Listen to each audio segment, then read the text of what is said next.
Okay, welcome everybody. My name is Dr. Fleur Cattrall and I'm the Medical Director of Vetis Health Victoria, and I'd like to extend a warm welcome to everyone, including our international colleagues, to our virtual Vetis Health Annual Clinical Day again. We do hope to have a face-to-face meeting next year, and we have a tentative date for the weekend of the 26th of March in Victoria, at a location that's about 30 minutes from the airport. So today our virtual program showcases our achievements and highlights, I think, what you'll find is an exciting future at Vetis Health. So today, may I ask if you can type your questions into the chat box? And if there's not enough time to answer your questions, then we'll endeavour to do that after the event. So today we will start with Kate Munnings. Now, Kate really needs no introduction, but I will anyway. Now, prior to joining Vetis Health, Kate was the Chief of Ramsay Healthcare and the Chief Executive of Operations at Transfield Services. She is a qualified nurse, a lawyer, and was a partner at law firm Cause Chambers Westgarth at Baker McKenzie. And she has been our CEO since March 2020. And today she's going to give us her reflections in her capacity as our CEO, and I believe that will be done on her iPhone. Yeah. Over to you, Kate. Thanks, Fleur, and welcome everyone.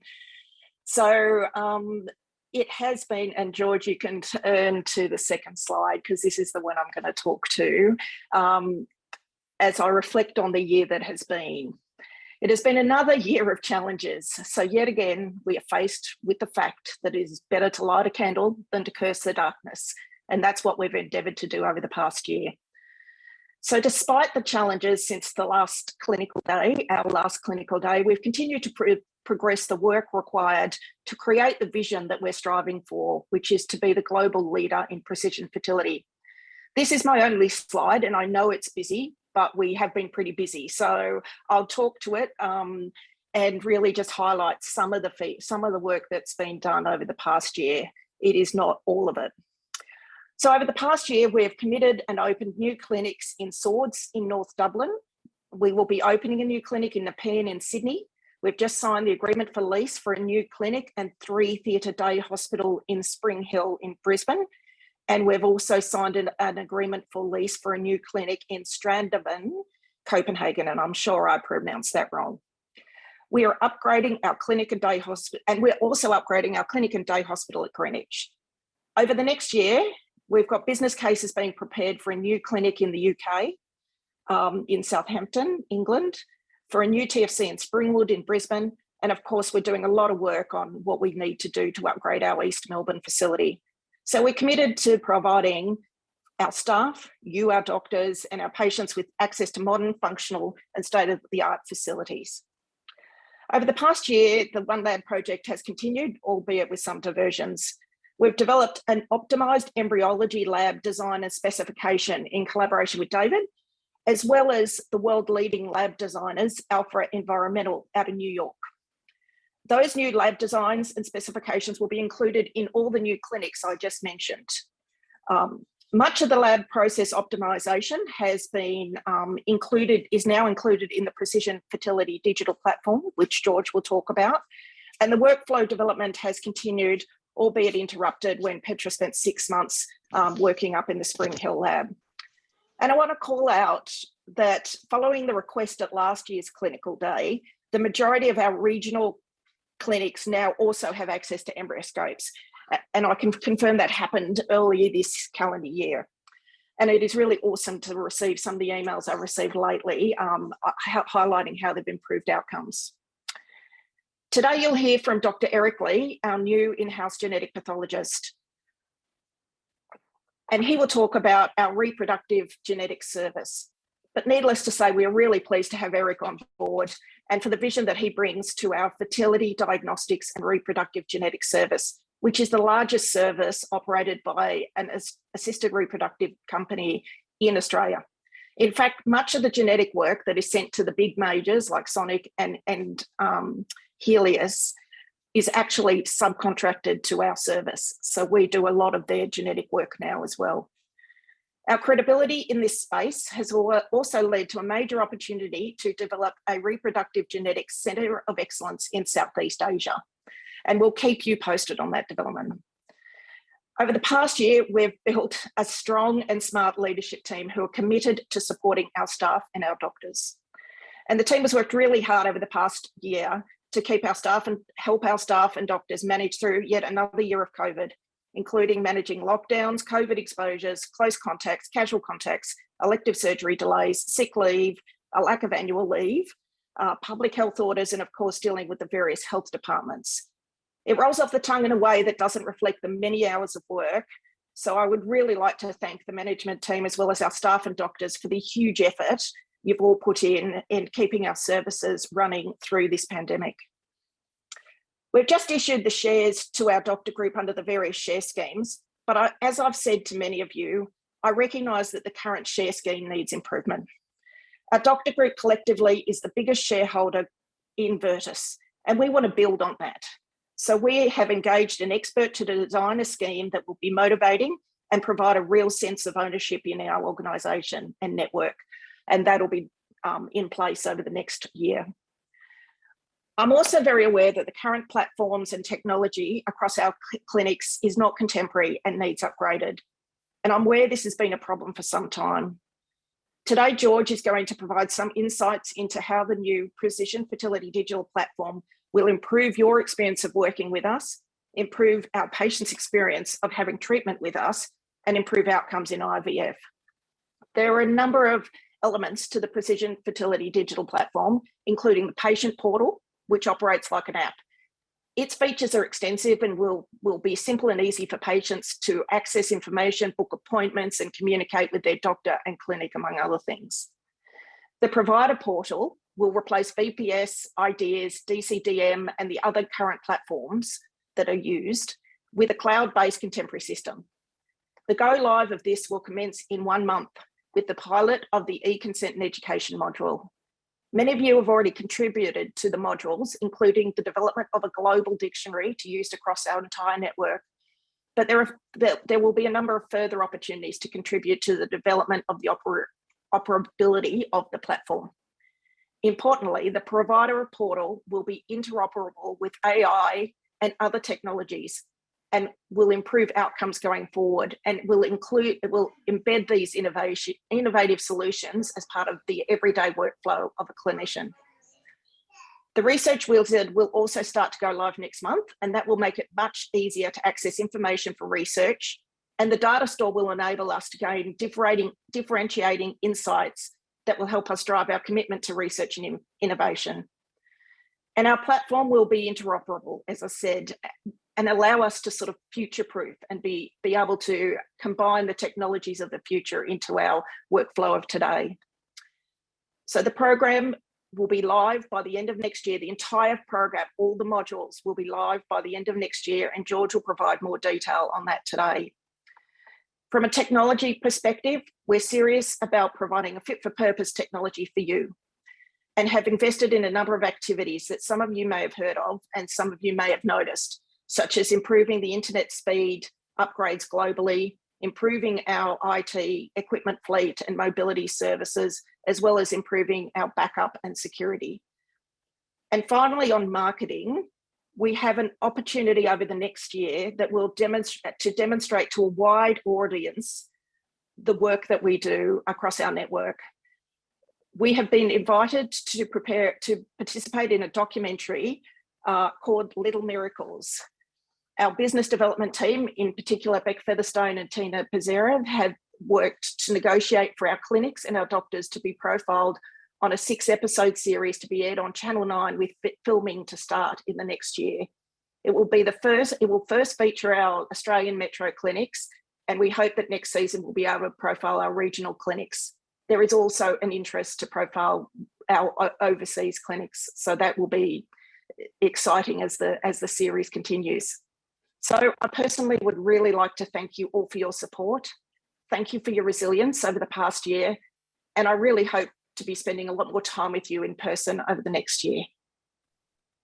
Over to you, Fleur. Thanks very much, Kate. So next we have Sonia Pettering, the Vetis Health Board Chair. Sonia has more than 15 years experience as a non-executive director and chair roles with listed and unlisted companies, government authorities across financial services, payment, insurance, professional services and healthcare. Sonia is an experienced commercial lawyer. So Sonia, over to you on your thoughts from a board perspective. Thanks very much, Fleur, and hi everyone, and thank you, Kate, for that great reflection and summary.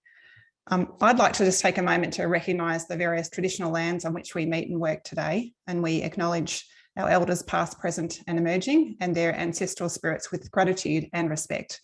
I am coming to you from the Wathaurong land, and I certainly hope that the next 250 years with Indigenous Australians will be significantly better than the past 250 years, so thank you.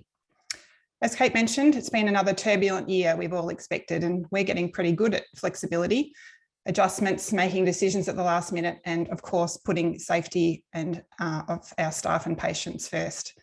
It has been a tough time for a lot of us.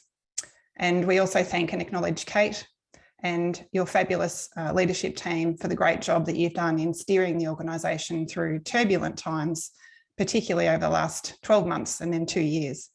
And a shout out to you, Melburnians, the most locked down city in the world. Thank you to staff and doctors for the huge efforts again this year amidst real and ever present danger to keep our services going. I think today is a fabulous opportunity. I know that you guys all think that as well, for clinicians, scientists, embryologists to come together to hear some important issues that are facing us. So thank you, Fleur. Thank you to Donna Thompson and to Nikki Evans as well for making these necessary arrangements so that this event can happen virtually, and thanks to the speakers today. I look forward to sitting in the 30-minute location from the airport and in meeting face-to-face if we can do that next year. Fingers crossed. I know that it's always been a great day to catch up with each other, and as a learning organisation, I know that we all appreciate being able to take time out and reflect and learn as we focus on being global leaders in precision fertility. At the bottom of every announcement we make as a company to the Australian Stock Exchange are the words, "We have developed one of the most successful medical collaborations in the world." 128 fertility specialists across the world collaborating on a daily basis with our scientists, our embryologists and nurses, assistants and management to deliver services to the people who hope to become parents. Is the model perfect? Well, no, it isn't. And are there challenges and issues? Oh, yes, there are. But together and to date, Kate and the managing directors have been able to communicate and listen and negotiate and work through these issues to meet most of the needs. It is a trade-off, but a great platform to work from. And Kate has spoken to many benefits of being associated with the successful collaboration that we all work within under the umbrella of Vetis Health. And there is a lot to like. So David Gardner is going to speak today. David, I'm going to quote you from last week when you introduced the first Global Embryology Forum, which was really fantastic, by the way. And I really enjoyed watching many of the speakers, holding my breath as those images of the gametes were being moved in Ireland and watching some of the videos from Tasmania. There has never been a more exciting time to be an embryologist, was your quote, David. And I'm going to extend that quote to say, apply that to healthcare in general and to be part of Vetis. We have many exciting initiatives in train, importantly, the Precision Fertility Digital Platform, the One Lab, and the Reproductive Genetic Services. So welcome to you, Dr. Eric Lee, and many other initiatives that will create efficiencies and hopefully free up some time. We've got new clinics, some exciting marketing and strategic partnership opportunities. The focus on being on implementation of technology to help people make decisions, because it is the team that we have that makes the difference. So on behalf of the board, who I think are mostly, or if not all, joining in today, so welcome to the board, can I just reinforce the board's support for each of these exciting initiatives, our support for Kate and her management team as they support each of you. There is change afoot, and that change to the way we work and operate will bring many benefits. A key to our success, I think, is the fact that the interests of the board and senior management are aligned with those of our fertility specialists. We all want a well-managed, financially sound and long-term successful company. and one that is successful by being at the best of what we do, continue to innovate and pursue excellence. And the board is right behind this. We've got 2 new members of the board since our last clinical day. Kathy Aston, who, among many other things, brings experience in business, customer service, technology, and working in Asia, including as chief executive of a mobile phone company in Colombo. And she has non-executive director experience as well. And Dr. Priscilla Rogers, a PhD doctor, who brings expertise in innovation and research, including leading the cognitive health and life sciences portfolio at IBM Research Australia. The board looks forward to continuing to improve on our successful collaboration that is Veretis, and with a focus on excellence.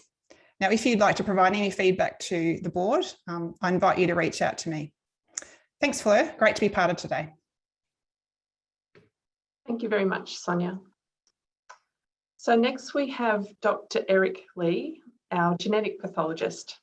Now, Eric completed his medical training at the University of New South Wales and underwent training in genetic pathology at the Prince of Wales Hospital, also at Douglas Hanley Moir Pathology and Kinghorn Centre for Clinical Genomics.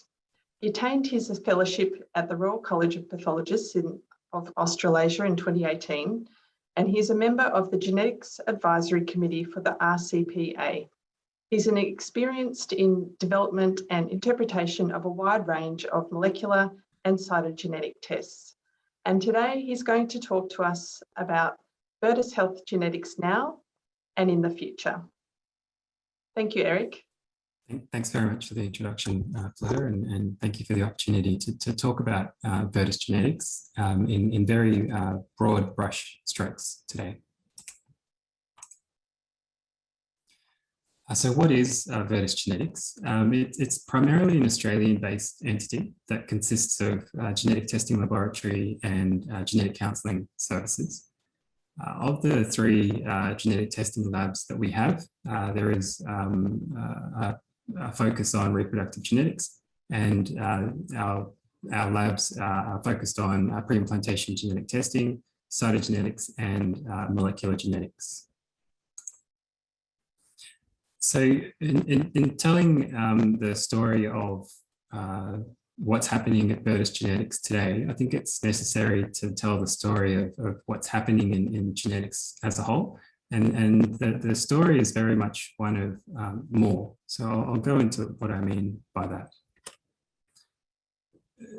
So even up to 5-10 years ago, testing was still very much done on single genes.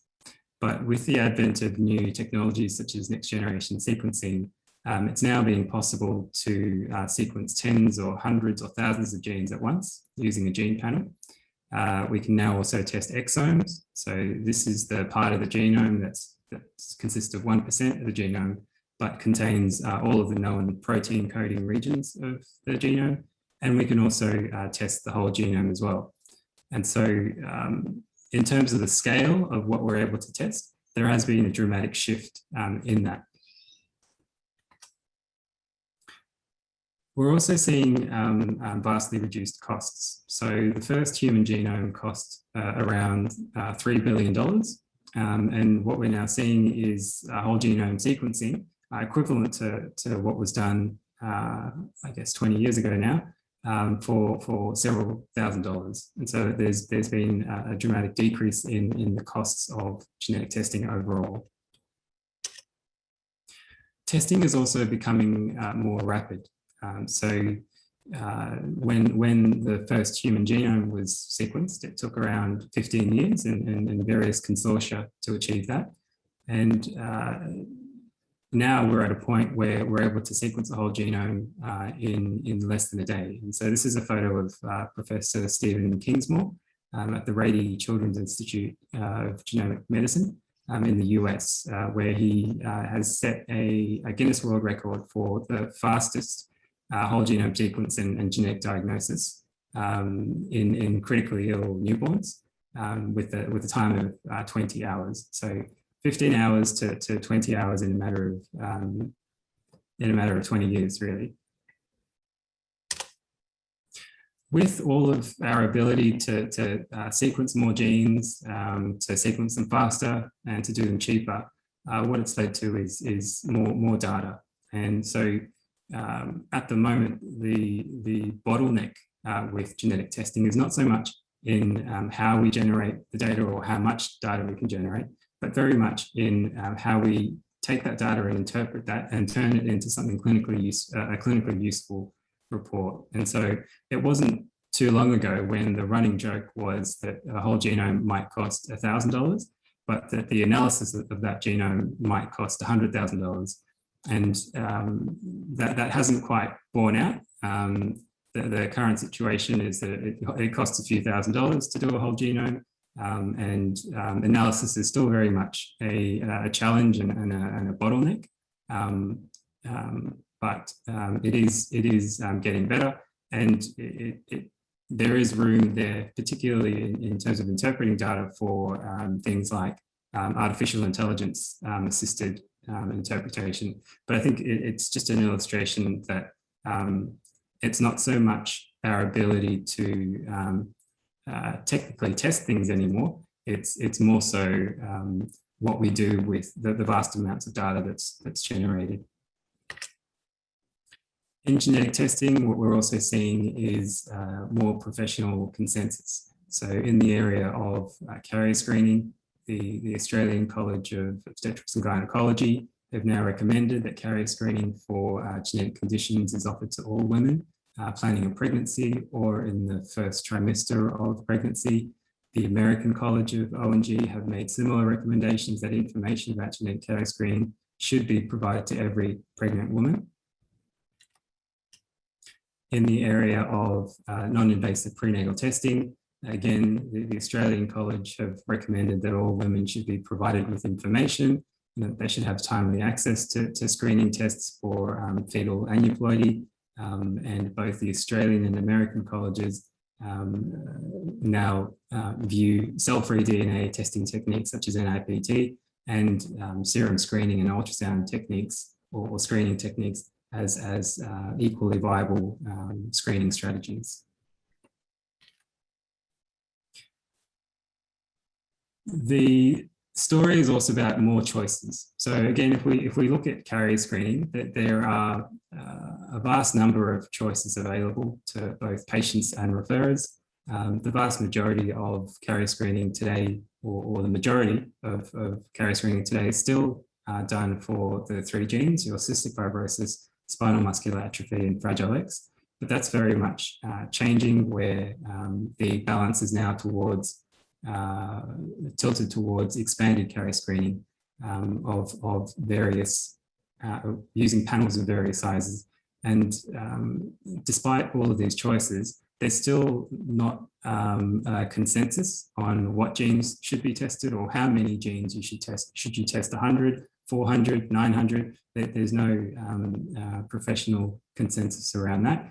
And there's no core set of genes that is recognized as needing to be tested either. And so it can sometimes be challenging to know which choice is best when there are so many diverse options out there. NIPT is similar in that the original conception of the test, that it was used for screening for the light-borne aneuploidies, trisomies 13, 18, and 21.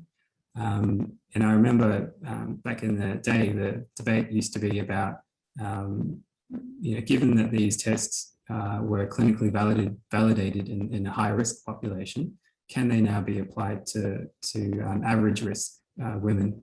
And that's not something I hear about anymore. The debate is very much around, given that the technology has advanced to the point where we can detect so many more things than just chromosomes 13, 18, and 21, such as other autosomal trisomies, microdeletions and duplications of various sizes, and even at times single nucleotide point mutations. The debate is very much around what more can you do, and but more importantly, how useful is it to screen using for that sort of data.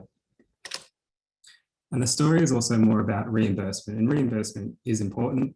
A lot of genetic tests, both in Australia and internationally, they're still expensive tests. There is still a lack of reimbursement, and there's still a lot of testing being done with out-of-pocket fees for patients.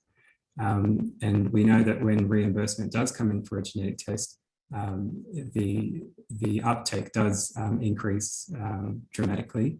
And so in Australia, we know that on the 1st of November, we are getting Medicare items for PGT monogenic and PGT structural rearrangements. We already have Medicare items for carrier screening for single gene disorders, such as cystic fibrosis and Fragile X, in the context of things such as family history. But we also know that there is likely to be a 3-gene carrier screening item, a universal one, coming next year. And also with Mackenzie's mission, where they're exploring the utility of testing over 1,000 genes in 10,000 couples in Australia. It's likely that, or it's possible, that there might be a rebate for universal expanded carrier screening as well. And although reimbursement for NIPT has been discussed at MSAC and has been knocked back, I do think that that is inevitable, that there will be some sort of reimbursement for NIPT in the future.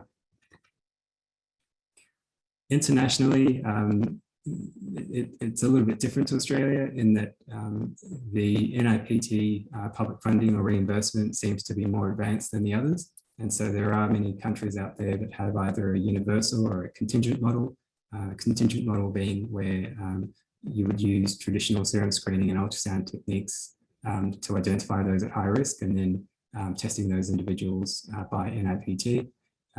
There are other countries that already have public reimbursement for PGT-M and PGT-SR, and carrier screening paradoxically seems to be the area where there's the least reimbursement internationally. And so again, when it comes to the story of genetics and genetic testing, it is very much about more. So you're looking at more genes, you're getting more bang for buck, more rapid testing, more data. There's more professional consensus around the role of genetic tests in various clinical contexts. There's more choice for both referrers and patients, and there's more reimbursement for the testing that's taking place. And so what does this all mean for the future of Venetis genetics? So in terms of the areas of testing, I don't think there's much debate about where that's likely to lie. Given our focus is on reproductive genetics, we will likely be aiming to be major players in reproductive carrier screening, non-invasive prenatal testing, pre-implantation genetic testing, as well as conventional and molecular cytogenetics. And while conventional cytogenetics, such as karyotype, is a well-established technique, the uptake has increased significantly in recent times, and that's certainly not losing its utility or role in any shape or form. And so I think what's important to realize is that there is a lot more in that genetic testing space, but at times there are diminishing returns. The evidence base for what is possible technologically is lagging behind. Some of the things that can be found are of uncertain clinical significance, and with the ability to look at more targets and find more things that are abnormal, there is greater complexity in how tests are interpreted. And so, yeah. So to take carrier screening as an example, this is a graph that shows on the horizontal axis the percentage of carriers for at least one autosomal recessive variant, and on the vertical axis, the number of recessive conditions screened. And what it essentially shows is that the more genes you test, the higher the proportion of individuals you're likely to find who are carriers of at least one recessive condition. But with carrier screening, I think it's important to realize that there's no clinical action associated with identifying carrier states in and of themselves for autosomal recessive disorders in particular. The clinical action is associated with identifying couples at risk. And so whilst it's tempting to say that a panel that has 100 genes is half as good as a panel that has 200 genes, the reality is that because it's a couple-based risk assessment, the impact of the number of genes and the proportion of individuals that it can detect as carriers of at least one condition, the effect of that is diminished when you look at it on a couples basis. And so a panel with far fewer genes, it's possible for such a panel to achieve much of the utility of larger genes and potentially at a lower cost. NIPT is another area where the technology has at times exceeded or gone ahead of the evidence base for what's possible with those tests. And so, as I mentioned, in the past, the screening used to be limited to trisomies 18, 21, and 13. It also included sex chromosome aneuploidies, but in recent years, it now, from some providers, includes testing for rare autosomal trisomies, looking for various microdeletions and duplications, and as well as single nucleotide point mutations. And what we are seeing is that as you move along in that spectrum from left to right, the clinical relevance of those findings decreases, the amount of clinical validation data that's out there is reduced, the sensitivity of those tests are reduced, generally the scale of the changes that are being looked at are smaller, and so they're analytically more challenging.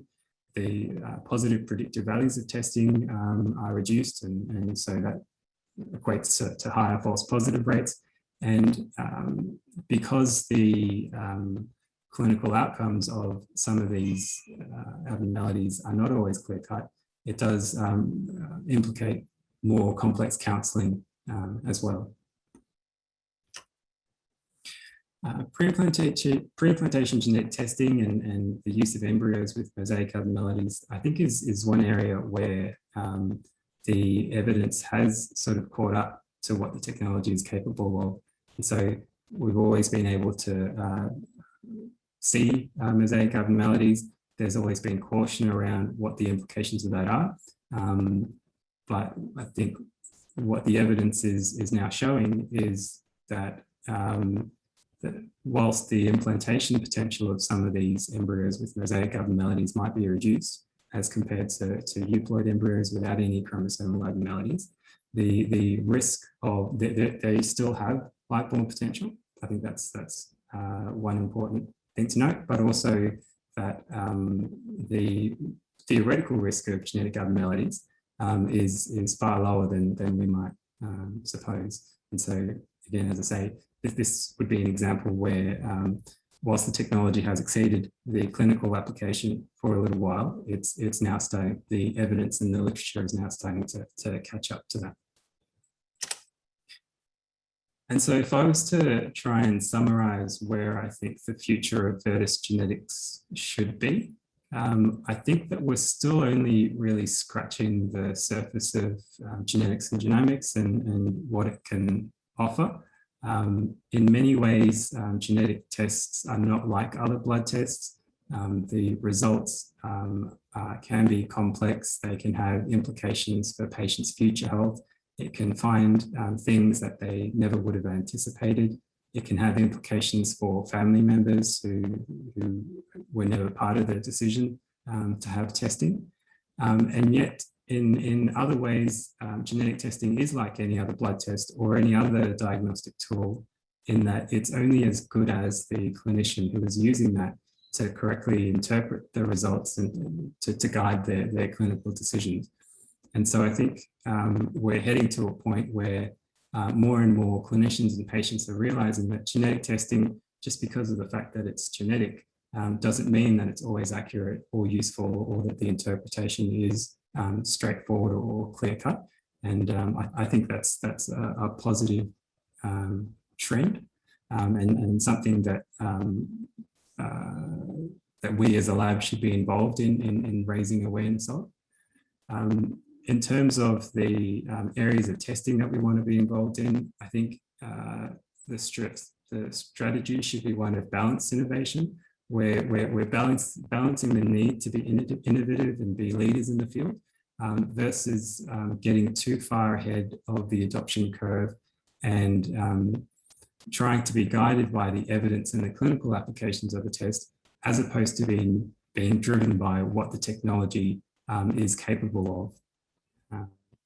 And lastly, I think it's a given that we should offer the same or better technical tests as our competitors where possible. And yes, we should offer them at a competitive price point. But in genetic labs of the future, I think the ones that will set themselves apart will be the ones that support the users of the labs in dealing with some of the complexities that can arise from the testing. And that can be through clinician education, the way that reports are structured or formatted,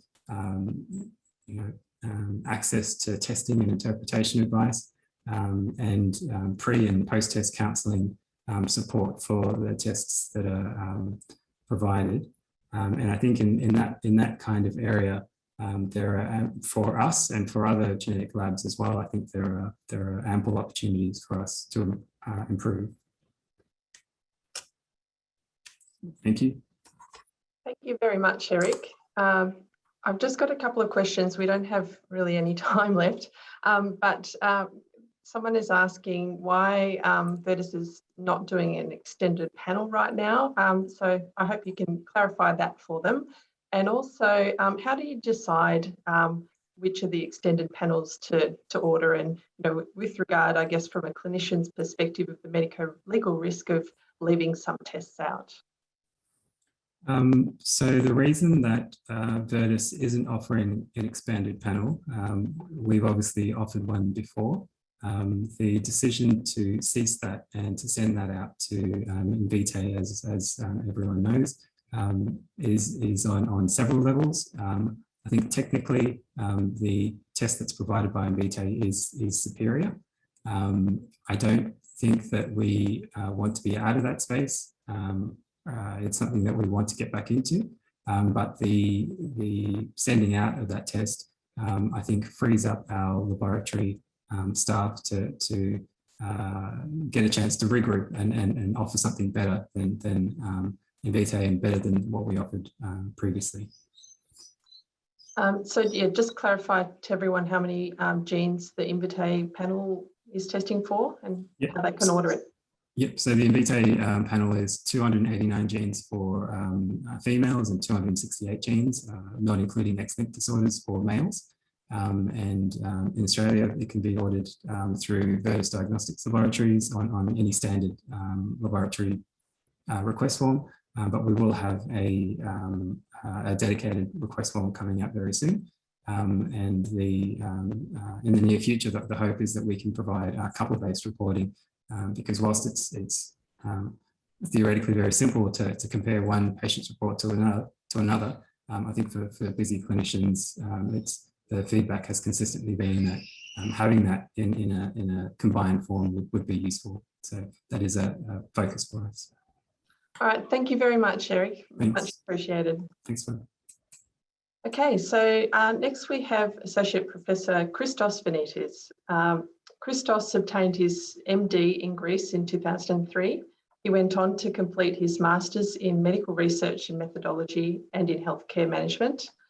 Christos was awarded his PhD from the Aristotle University for his work in prognostic role of progesterone for the outcome of IVF cycles.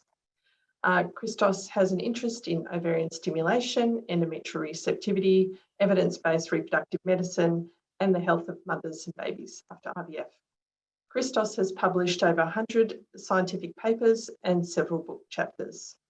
Christos is the Director of Clinical Research at Vetis Health and is an Associate Professor at the Centre for Big Data Research in Health and School of Women's and Children's Health at the University of New South Wales.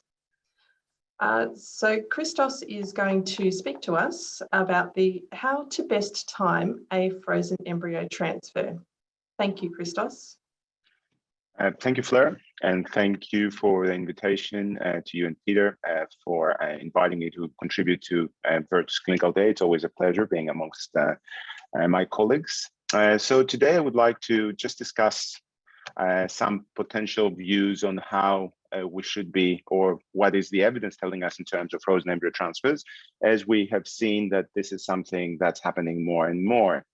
And I do think that there is room for improvement. So hopefully there's going to be some interesting data that our colleagues can pick up from this presentation. I think we're all striving to optimize pregnancy rates, and we're doing it constantly, especially in this so competitive environment now with your IVF success rates. We want to be as successful as possible. And even the very concept of precision fertility means that we're trying to meaningfully individualize treatment for every patient, aiming to give them the best treatment outcomes. So doing a frozen embryo transfer for many years has been considered almost like the lost child of IVF. Not many people were so much invested in how they can best do that. They felt that, it is just a second chance. If it is to work, it will work, but it's not really, the main way we do IVF. I do think actually that doing a proper frozen embryo transfer and timing it accordingly is very, very crucial. And there is significant detail that needs to actually be considered in order to have a successful outcome. It involves obviously the endometrial preparation and the embryo thawing.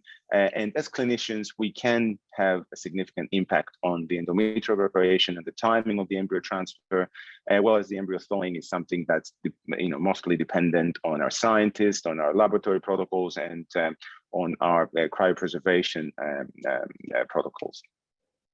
If both work well, then it's very likely that we'll have a good outcome and the patients will be happy.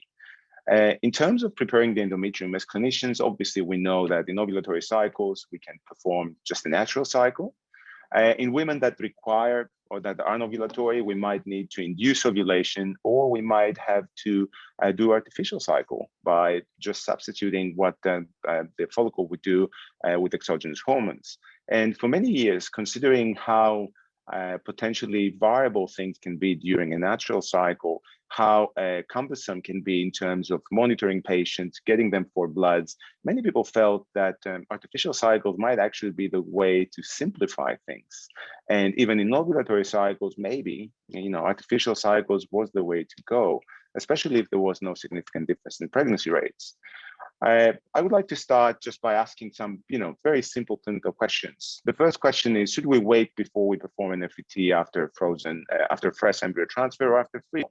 And the evidence there seems to be in agreement. We can see two studies here, one published in 2016 and the other one announced in 2019 and has subsequently published, both of them fairly large.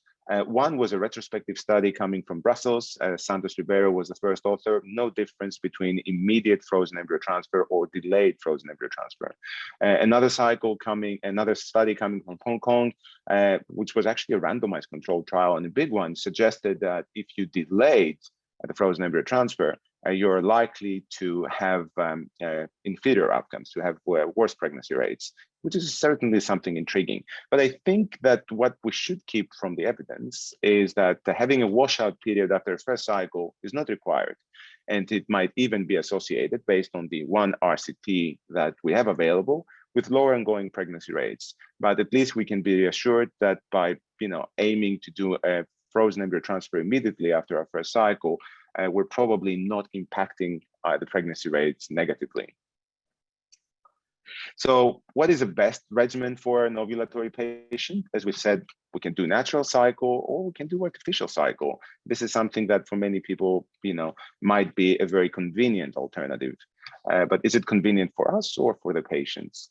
Borad has reviewed the available evidence in Cochrane, and unfortunately, as you can see, despite the fact that we're doing probably more than 50% of our cycles is frozen embryo transfers, the randomized controlled trials and the amount of research we have invested in finding out which one is actually the best way to prepare the lining is disappointingly small RCTs. There's only one, the Antarctica trial, which I will go in detail, and that is large enough, but however, it has been done in a way that probably the results today would not be applicable. So the Antarctica trial was a trial, one of those trials that we were blessed by in a way by the Dutch healthcare system, included women 18 to 40 years of age with ovulatory cycles. And they should have been within the first 3 IVF or ICSI cycles. It ran actually for more than 5 years, and it included both day 2, day 3, and day 5 embryos that had undergone slow freezing. And it compared modified natural cycle, where in most cases we had the triggering of ovulation with either urinary ACG or recombinant ACG, and hormonal treatment cycles or artificially prepared cycles. And as you can see, it was a big study. The live birth rates that we can see here are really, really disappointing. But importantly, and I think that is what we should keep from the study, there was no statistically significant difference, albeit there is almost a 3% difference in favor of the natural cycle. But if we want to stay true to the experiment, we would say that there is no difference between modified natural cycle or hormonal replacement cycle. However, do we have other concerns? We have emerging evidence from Hanover, and there are even more studies now that have been performed. And this is a very interesting prospective study published in Hypertension, where essentially they make the very, very convincing case that corpus luteum is very, very important and can affect significantly on how the pregnancy develops and the chances of a woman developing preeclampsia. So this was a very interesting study where they compared the outcomes on the basis of the number of corporal lutea that might have existed. And as you can see, the risk of preeclampsia, the adjusted risk, was 2.7. The odds were 2.7 times higher when there was no corpus luteum, meaning when HRT had been used, compared to when we had one corpus luteum. And the same applied in FETs, where you can see when we have an artificially prepared cycle versus when we have a modified natural cycle, the chances of preeclampsia with the artificially prepared cycle were 3.6 times higher. And that's obviously very, very concerning. So in that same study, other important details were provided, and this is the carotid femoral pulse wave velocity and pulse wave transit time. And it showed that did not reduce at the same rate in pregnant women where there was no corpus luteum, like women that had been prepared artificially, suggesting reduced arterial compliance. So not only from an epidemiological point of view, we had the data that could show us what's happening, but we also had the proposed mechanism. And that's always very reassuring. So available evidence suggests that a natural or a modified natural preparation of the endometrium for a frozen embryo transfer cycle leads probably to similar pregnancy rates, if not better, one could say, compared with artificial prepared cycles. However, emerging evidence suggests that a natural or a modified natural preparation of the endometrium for a frozen embryo transfer cycle is associated with a lower risk of preeclampsia compared with an artificially prepared cycle. And this is very important, and this has essentially led many of us to start reconsidering whether we should be doing artificially prepared cycles. What probably has added insult to injury is some data that have come from Valencia, from EVI. This was the first study published by Labata, where in HRT cycles, in oocyte donation cycles, they were able to see that when on the day of the embryo transfer, in blastocyst cases, in strictly HRT prepared endometria, the progesterone was lower than 9.2 nanograms per ml, which corresponds to around 28 to 30 nanomoles per milliliter. The ongoing pregnancy rates were significantly reduced. And that was probably one of the first clear signals that we had, particularly from prospective studies, that progesterone could be variable within HRT cycles and could affect so drastically success rates. What followed was a huge study of more than 1,000 studies, 1,100 patients, again, a prospective one. And this one included both FETs, again, only artificially prepared, with autologous or egg donation cycles. And you can see the rest of the inclusion or the exclusion criteria there. And what the authors saw, and they've again published it in Human Reproduction in 2021, was exactly the same thing. When they performed the decimal analysis, they could see that essentially the lower 30% of patients, which interestingly was again lower than 8.8 nanograms per ml, which is very close to the 9.2, had an ongoing pregnancy rate of 36.6%, compared to a 54.4% for all other cycles. And that was obviously a statistically significant difference. When they looked at the data, depending on when patients had used own oocytes with or without PGDA, or when there was oocyte donation, again, astounding differences between the two groups when they took as a cutoff the 8.8 nanograms per ml. So recent evidence suggests that serum progesterone concentration of lower than 9 nanograms per ml, which, as I said, corresponds to about 28 nanomoles per liter, in women undergoing artificial endometrial preparation for FET is associated with lower ongoing pregnancy rates compared to women that have a progesterone which is higher. And I would like to remind you that in the large study by Labarta, around 30%, almost 1 in 3 patients had these values. So it's not a rare outcome. And that's why most of us, or many of us, have started moving away from artificially prepared cycles when we obviously can avoid it. So the natural cycle probably would be the future. And one question I'm being asked quite commonly is, should we be triggering or not? Is a modified natural cycle the same as a completely natural cycle? So this was an RCT performed in Brussels by Homer and Fatemi, and the data are about 14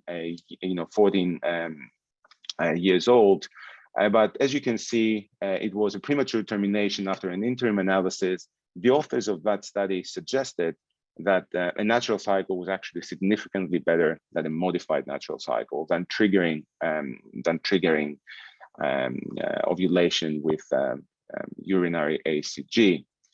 However, almost very, very similar to that phase, Weissman and colleagues in 2011 published another RCT in relatively young women of a very similar size. And this one, was not premature terminated, was not terminated after interim analysis. And as you can see, the ongoing pregnancy rates were almost completely reversed. And they couldn't find any significant difference in this case. But these are 2 RCTs that seem to point to entirely different directions, and they're quite old. Therefore, probably we need to interpret them with caution.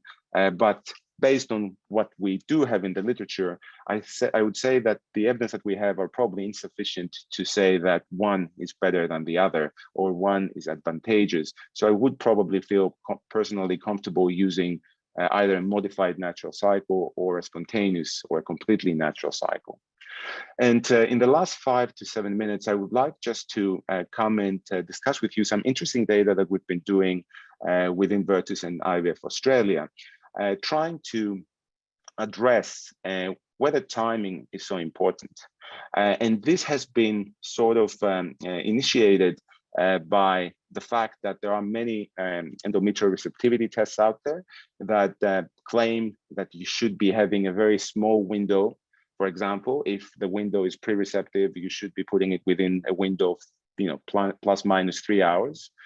And we really wanted to see whether there is any credibility in that. So the question we asked was, is there an optimal time window for transferring single frozen thawed euploid blastocysts? You might say, oh, Christos, you've spoiled it. Why have you used genetically tested embryos? Well, because what we wanted to see is the lining. And probably the best way to control for the noise and that the embryo brings in the equation is by using genetically tested embryos that we have known to be normal. So this was a multi-centered retrospective cohort analysis within the IVF Australia database, and we used only frozen thawed cycles with NAD PGDA tested embryos, only single euploid blastocyst transfers. And in order to try and ascertain what was the timing of the embryo transfer, we obviously had to establish some objective criteria, as objective as they could be. So we used, you know, a very historical paper, but very useful, the paper by Hoff and colleagues in 1983, to ascertain and to be able to predict, based on the hormones that the doctors had measured around the time of surging, when the LH surge would have been initiated. And again, based on other data that we have, we assumed, and this is an assumption obviously, that ovulation would occur around 40 hours after the onset of the LH surge, or around 40 hours after the triggering of, you know, after triggering with ACG. So for us, the first hypothesis that we had, if we know that PGT embryos are full blastocysts at least, they should be 3, 4, 5, or 6, and in most cases 4, 5, 6. We said that that should have been reached within 5 days, which is around 120 hours. And because the day and some embryos will be biopsied earlier, some embryos will be biopsied later, we said let's assume that the optimally timed period will be 120 plus minus 4 hours, just to cover like from 116 to 124 hours, which is what most of our embryos are getting biopsied at when obviously they're on day 5. I'm not talking about day 6. But again, the day 6 embryos, we had assumed that we are now correcting for their asynchrony by assuming that they had developed within those 120 hours. Non-optimally timed were all those that were outside this window. Well, so the sample size that we had was 1,170 embryo transfers. Most were natural, and 250 were about 53 were modified, triggered.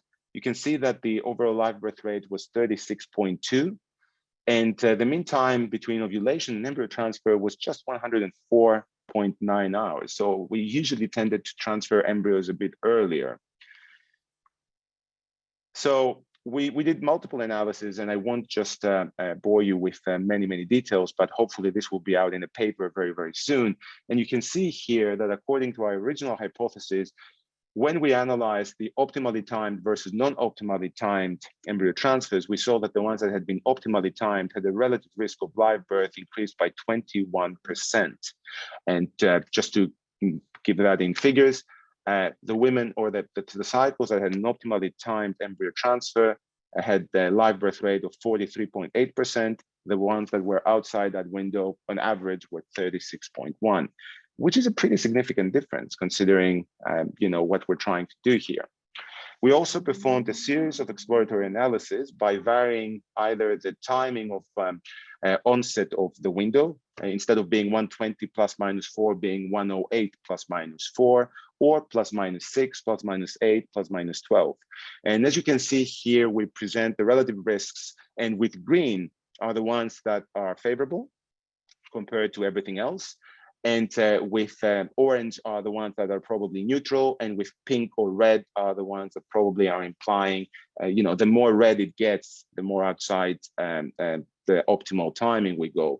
And as you can see, obviously it's very clear that taking as your timing, as the base of your timing 120 hours across all you know, widths of time intervals leads to the best results.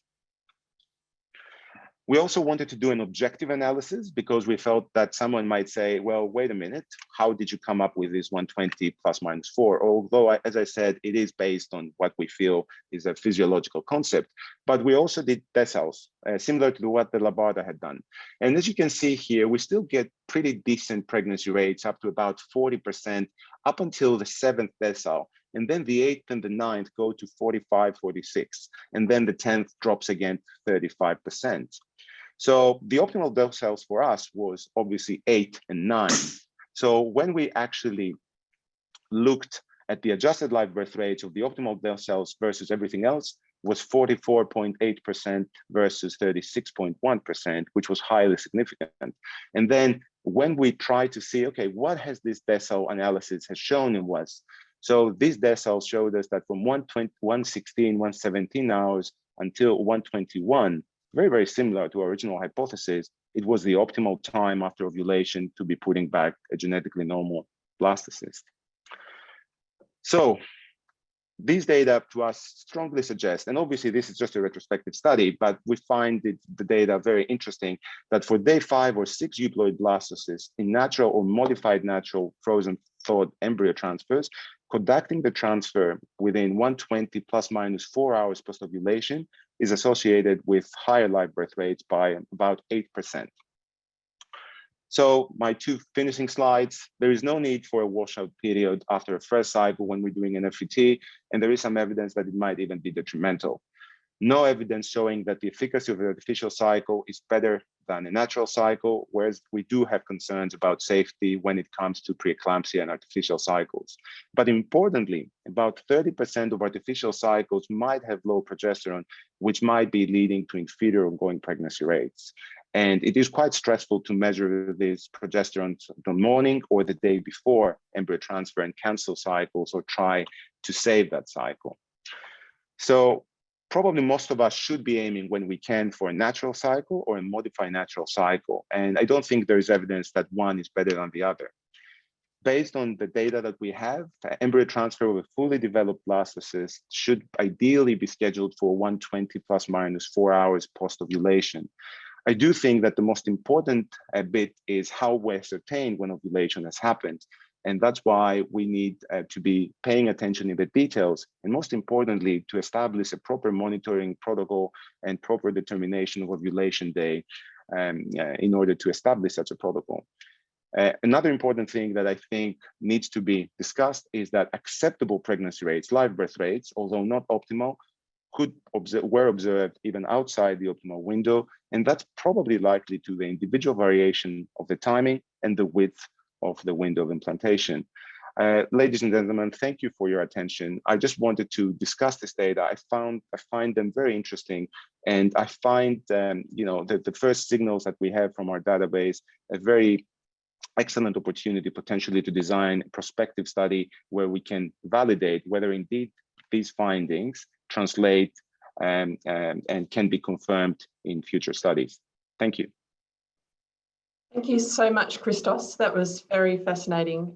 Great talk, as usual. Next, we have Professor Hayden Homer, who has spent over 20 years in infertility and gynecology and as a specialist in obstetrics and gynecology with the Royal College in Australia and New Zealand and in the UK.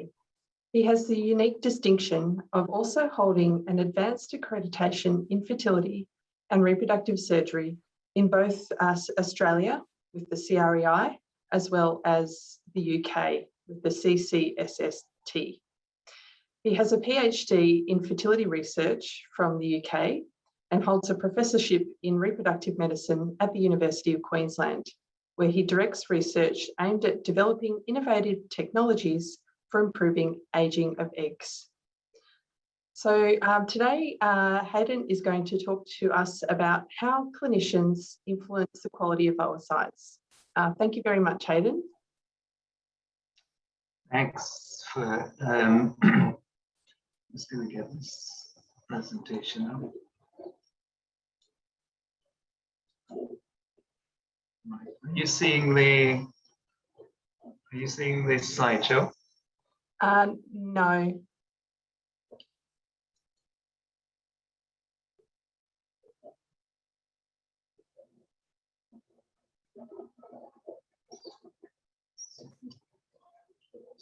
Try that again.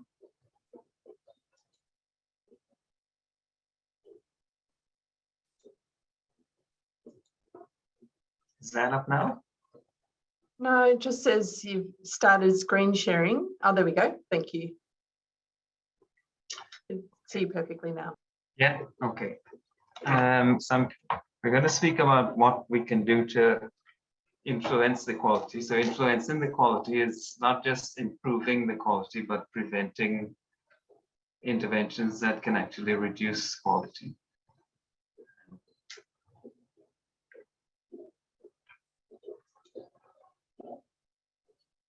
Okay, so the oocyte provides virtually all this building blocks needed by the embryo. And this is a scanning electron micrograph of an oocyte, and you can see in comparison to sperm how it pretty much dwarfs sperm. And this is pre-implantation embryo development. And you can see that all the way through to blastocyst, there's no increase in cell mass. The embryo is basically the oocyte broken down into smaller cells. So the embryo will only be as good as the egg. And when we speak about oocyte quality or developmental competence, we're referring to the capacity of the oocyte to complete meiotic maturation, support fertilization and embryo development through to live birth. So there are a number of readouts of oocyte quality, starting at the beginning, meiotic maturation, supporting fertilization, blastocyst formation, euploidy rates, clinical pregnancy, and live birth rates. And we're familiar with the quite major impact of declining egg quality with advancing age on live birth rates. And we know that if we use donor eggs, we can pretty much flatten out that decline, emphasizing really the critical role of egg quality in pregnancy success.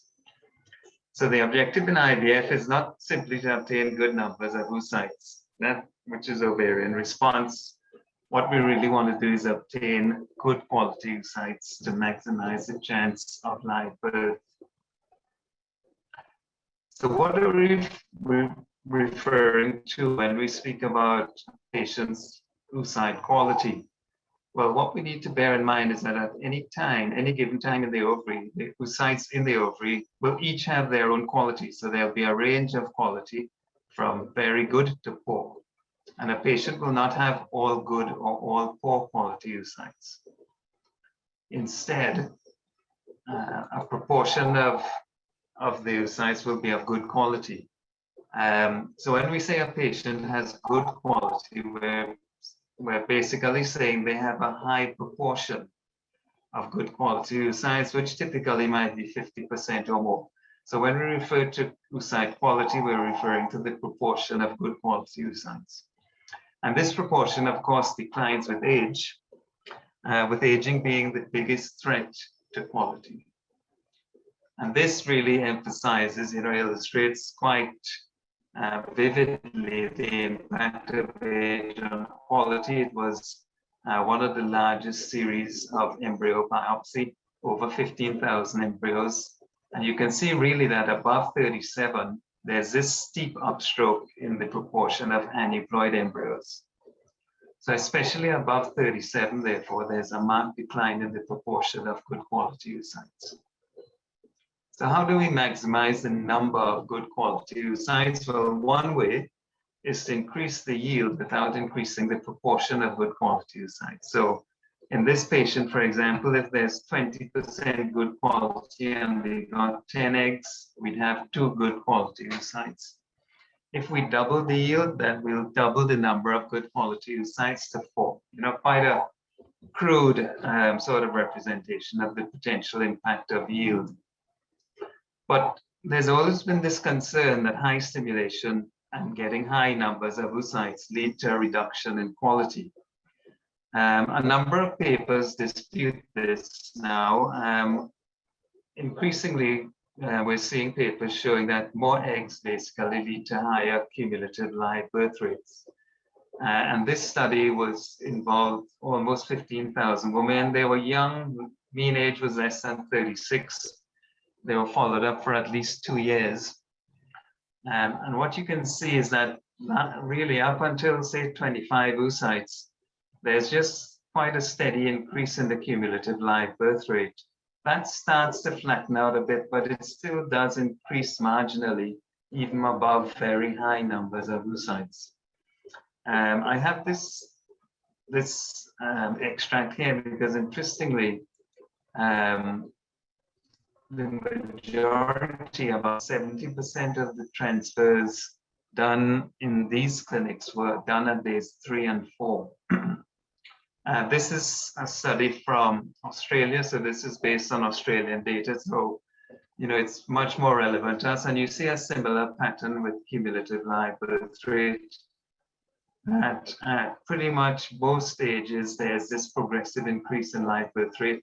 What's interesting is that in the advanced ages, the impact is really very small. And this is because at this age, probably the proportion of good eggs is so small that the increase in egg number to improve the outcome would need to be quite large.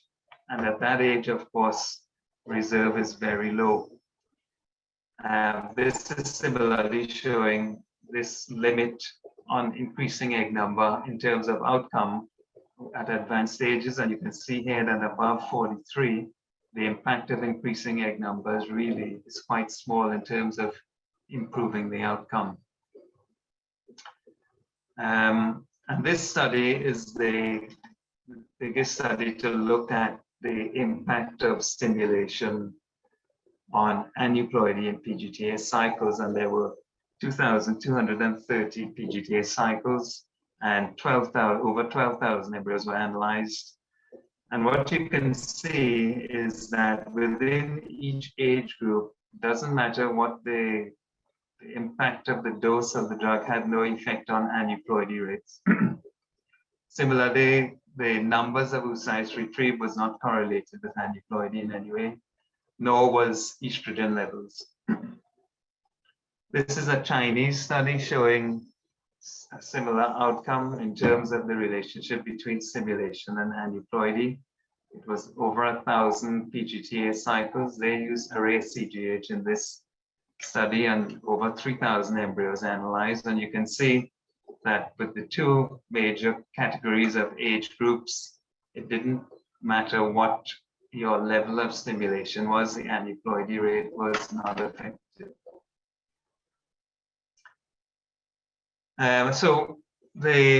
It seems as though stimulation dose and numbers of eggs retrieved does not cause a deterioration in the success rates. And in fact, increased numbers probably leads to increased number of good quality eggs and higher cumulative live birth rate.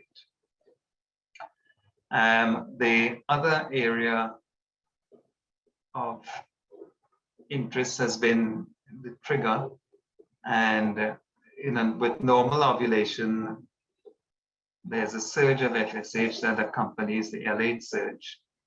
And it's thought that this surge of FSH might have some physiological role.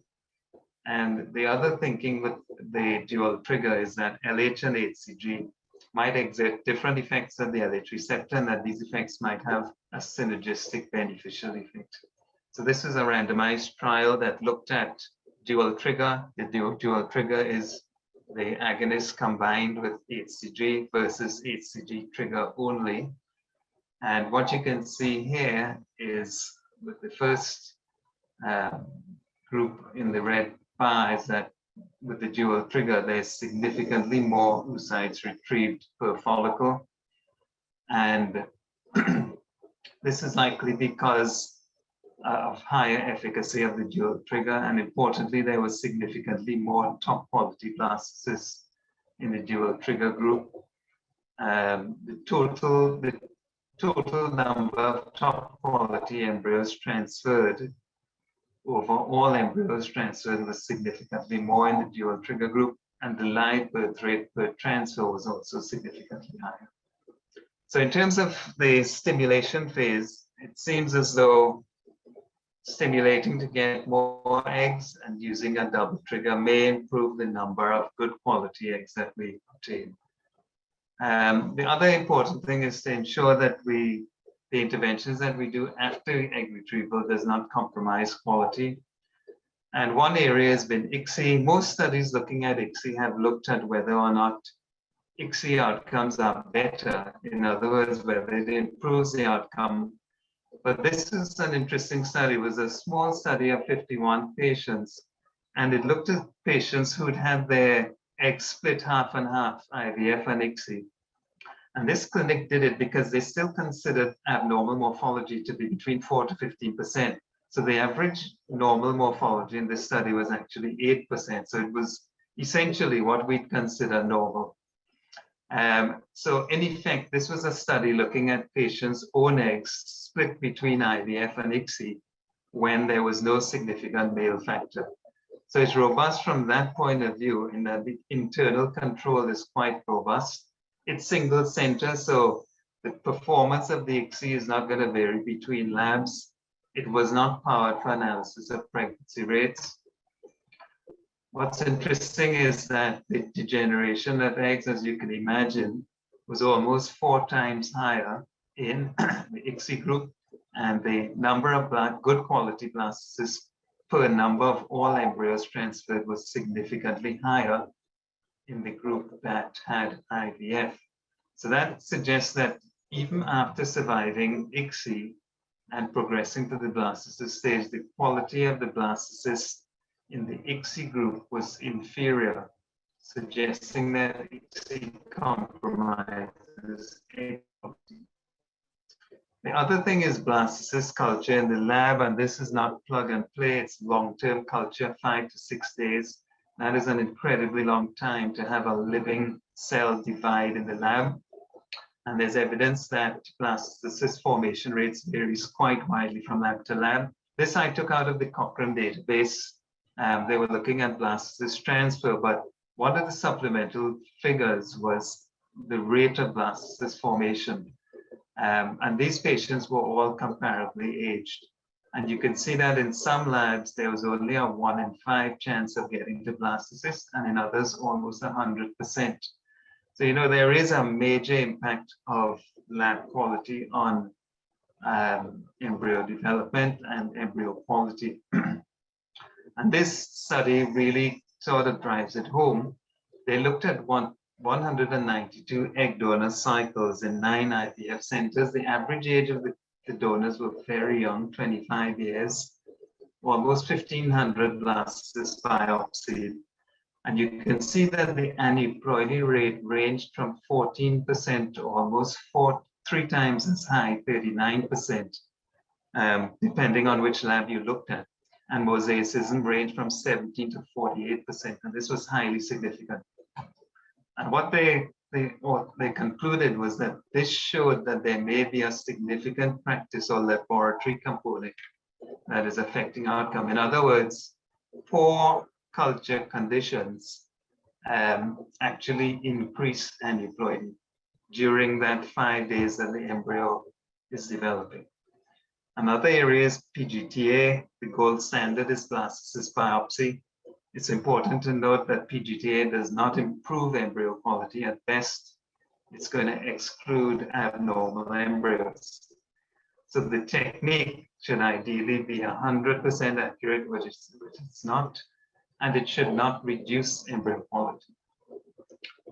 The STAR trial, as you know, their primary outcome, there was no benefit to PGTA despite a staggering 50% or so aneuploidy rate in the tested group.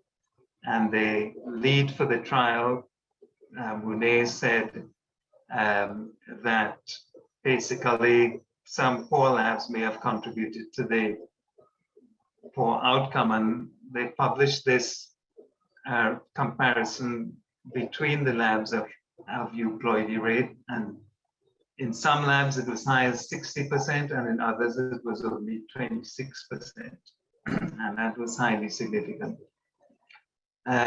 So his comment was centers may be losing embryos through the process, and skilled centers do little harm, but when it is carried out by centers without experience, one cannot expect the same outcomes, and that more studies of embryo biopsy are needed to democratize PGT to the masses. So how else can we improve the numbers of good quality oocytes? Well, this is what we're all seeking to do, and that is actually improve oocyte quality. So in this case, what I'm referring to is not we're increasing the numbers of good eggs, not by increasing overall number, but by actually improving poor quality oocytes. So first thing we need to appreciate before we consider whether we can do this is understand when oocyte quality is established, and that is during a prolonged growth phase during the pre-antral period that lasts up to 3 months in humans. And during this time, the majority of mitochondria are accumulated, as well as the other cytoplasmic components. As clinicians, however, we focus on the antral phase, which is only 2 weeks out of that period in which the egg is actually completely grown already. And basically, all we're waiting on is for the follicle to acquire LH receptors so that we can use an LH trigger to get a mature egg. So by the time we get into the antral phase, our real opportunity for improving egg quality has largely dissipated. The other question to bear in mind is what's the appropriate study group of patients to study? And if we want to improve quality, it stands to reason that we need to start with a population where the large proportion or majority of oocytes are of poor quality. In other words, our ability to demonstrate a benefit is not going to be very good if we already have most of the eggs being of good quality. That said, most studies that look at this have focused on poor ovarian response populations. So what's the best measure of egg quality? Well, we've discussed this already. It's female age and not ovarian response. And as we mentioned before, 37 years is a real sort of watershed mark when the proportion of poor quality oocytes really undergoes a steep increase. So in terms of the rules of engagement, when we're studying this, we're looking for duration of treatment of your intervention should cover some or all of the factors. We should study a poor quality population, so over 37 years, and we should account for the numbers of oocytes collected and numbers of embryos transferred, as these can independently affect the result. DHEA, I'll come back to this again. We've been through this, but most DHEA studies have focused on poor ovarian responders. There's recent data that shows that DHEA can improve metabolic function within the cumulus oocyte complex, and especially improve mitochondrial function. A student with me, her name is Ashley Venables, did a systematic review and meta-analysis, and our focus really was to see whether DHEA can or can't improve egg quality. And based on what I said before, we really wanted to get analysis of women over 37 years. DHEA is typically used for 6 weeks, so it does cover the majority of the growth phase. What we found was that there was this strong trend to increase oocyte numbers in the entire group, far less so when we looked at the subgroup of women above 37 with a normal ovarian reserve. What we did find is that in this group, there was a highly significant increase in clinical pregnancy rate, as well as and that was also seen in the group with a normal ovarian reserve, who did not have any marked increase in oocyte numbers. We found an increase in the ongoing pregnancy rate and live birth rate that was highly significant. And this held true as well in the normal ovarian reserve group. Interestingly, when we analyzed the group of women that were younger than 37, there was no benefit. So it does look as though DHEA may have the potential to improve oocyte quality when oocyte quality is. We've done some work on NAD boosting. I don't have time to go into that right now. It's not come into clinical trials, but we basically showed proof of concept that in a mouse model of aging, if we boost NAD for the period of the phase covering the oocyte growth phase, we can improve significantly egg quality. And I will close it off from at that point. Thank you very much, Hayden. Fantastic talk. We're running out of time, so we might leave the questions for now and move on to our next speaker. So next we have Professor David Gardner. David, as we all know, is our Scientific Director and Distinguished Professor in the School of Biosciences at the University of Melbourne and a Fellow of the Australian Academy of Science. He has published 300 papers and book chapters and edited 15 books, accumulating in 30,000 citations and an H index of 97, making him one of the most highly cited scientists in reproductive medicine in the world today. So thank you very much, David, for your talk, The Future of ART. Thank you, Fleur, and thank you for the invitation to talk about the future. What I aim to do is give my opinion of where we're going to be in 5 to 10 years from now. I've had the great fortune of working as a research scientist in embryology and IVF for close to 40 years now. And over those 40 years, we've seen an immense number of changes. If I was to have been asked to give this lecture presentation just 5 or 6 years ago, I would have slightly modified the title. And there we go. What is the future of ART? Question mark. It would be rather speculative. But as Sonia alluded to, I actually think right now is one of the most exciting periods to be working in embryology IVF, because over the last 5 years, we've seen some amazing breakthroughs in our understanding of embryo physiology, embryo signaling, and concomitantly, we've seen a catch-up in technologies that can really help us move forward into the future. So I'm going to say with a degree of confidence, what I'm going to show you now, it is the future of ART, whether it's in the next 5 years or the next 10 years. But a lot of what I'm about to say, I believe will be mainstream in the future. When I look to the future of ART, obviously we want to put it into context. It's important that we improve gamete selection and diagnosis to help us with our decision tree. But we want to increase pregnancy rates. We want to increase the cumulative pregnancy rate per retrieval. And we want to decrease the time to pregnancy. Our motto is to get patients pregnant sooner than later, not sooner or later. Automation is coming. And I'm going to briefly talk about quality management and, as Homer alluded to, patient interventions. And to do that, I'm going to cover some of these things very briefly. Microfluidics for preparation of gametes, novel culture systems, optimizing cryopreservation, again, using some new ideas in perfusion, decreasing the time to technology, heavily dependent on AI, biomarkers, non-invasive PTT, new microscopies. And all of that information is going to help us create an embryo health index. Automation is coming for sperm prep, selection, ICSI, potentially biopsy if we still need it, culture and cryo. And quality management, I'll come back to. So microfluidics and perfusion culture, you've all heard of microfluidics by now. What exactly is it? Well, in essence, it's the study and function of fluids in sub-milliliter scale, so below microliter levels indeed. We're down to the nano, pico, and femtoliters of fluid. And this offers enormous potential when you're working with fluids, because it actually more mimics the physiology of the body and that to which our cells are exposed to. You're probably not aware of it, but you're exposed to microfluidics all the time. And so it's not a new technology. It's been around for a long, long time. But where we're catching up now is the applications in biology. So if you consider the phloem xylem of a tree or the microvasculature of our whole body, basically it is one almighty microfluidic system. So when you look at fluid behavior in this microenvironment, it really has huge implications for chemistry, molecular biology, and cell biology.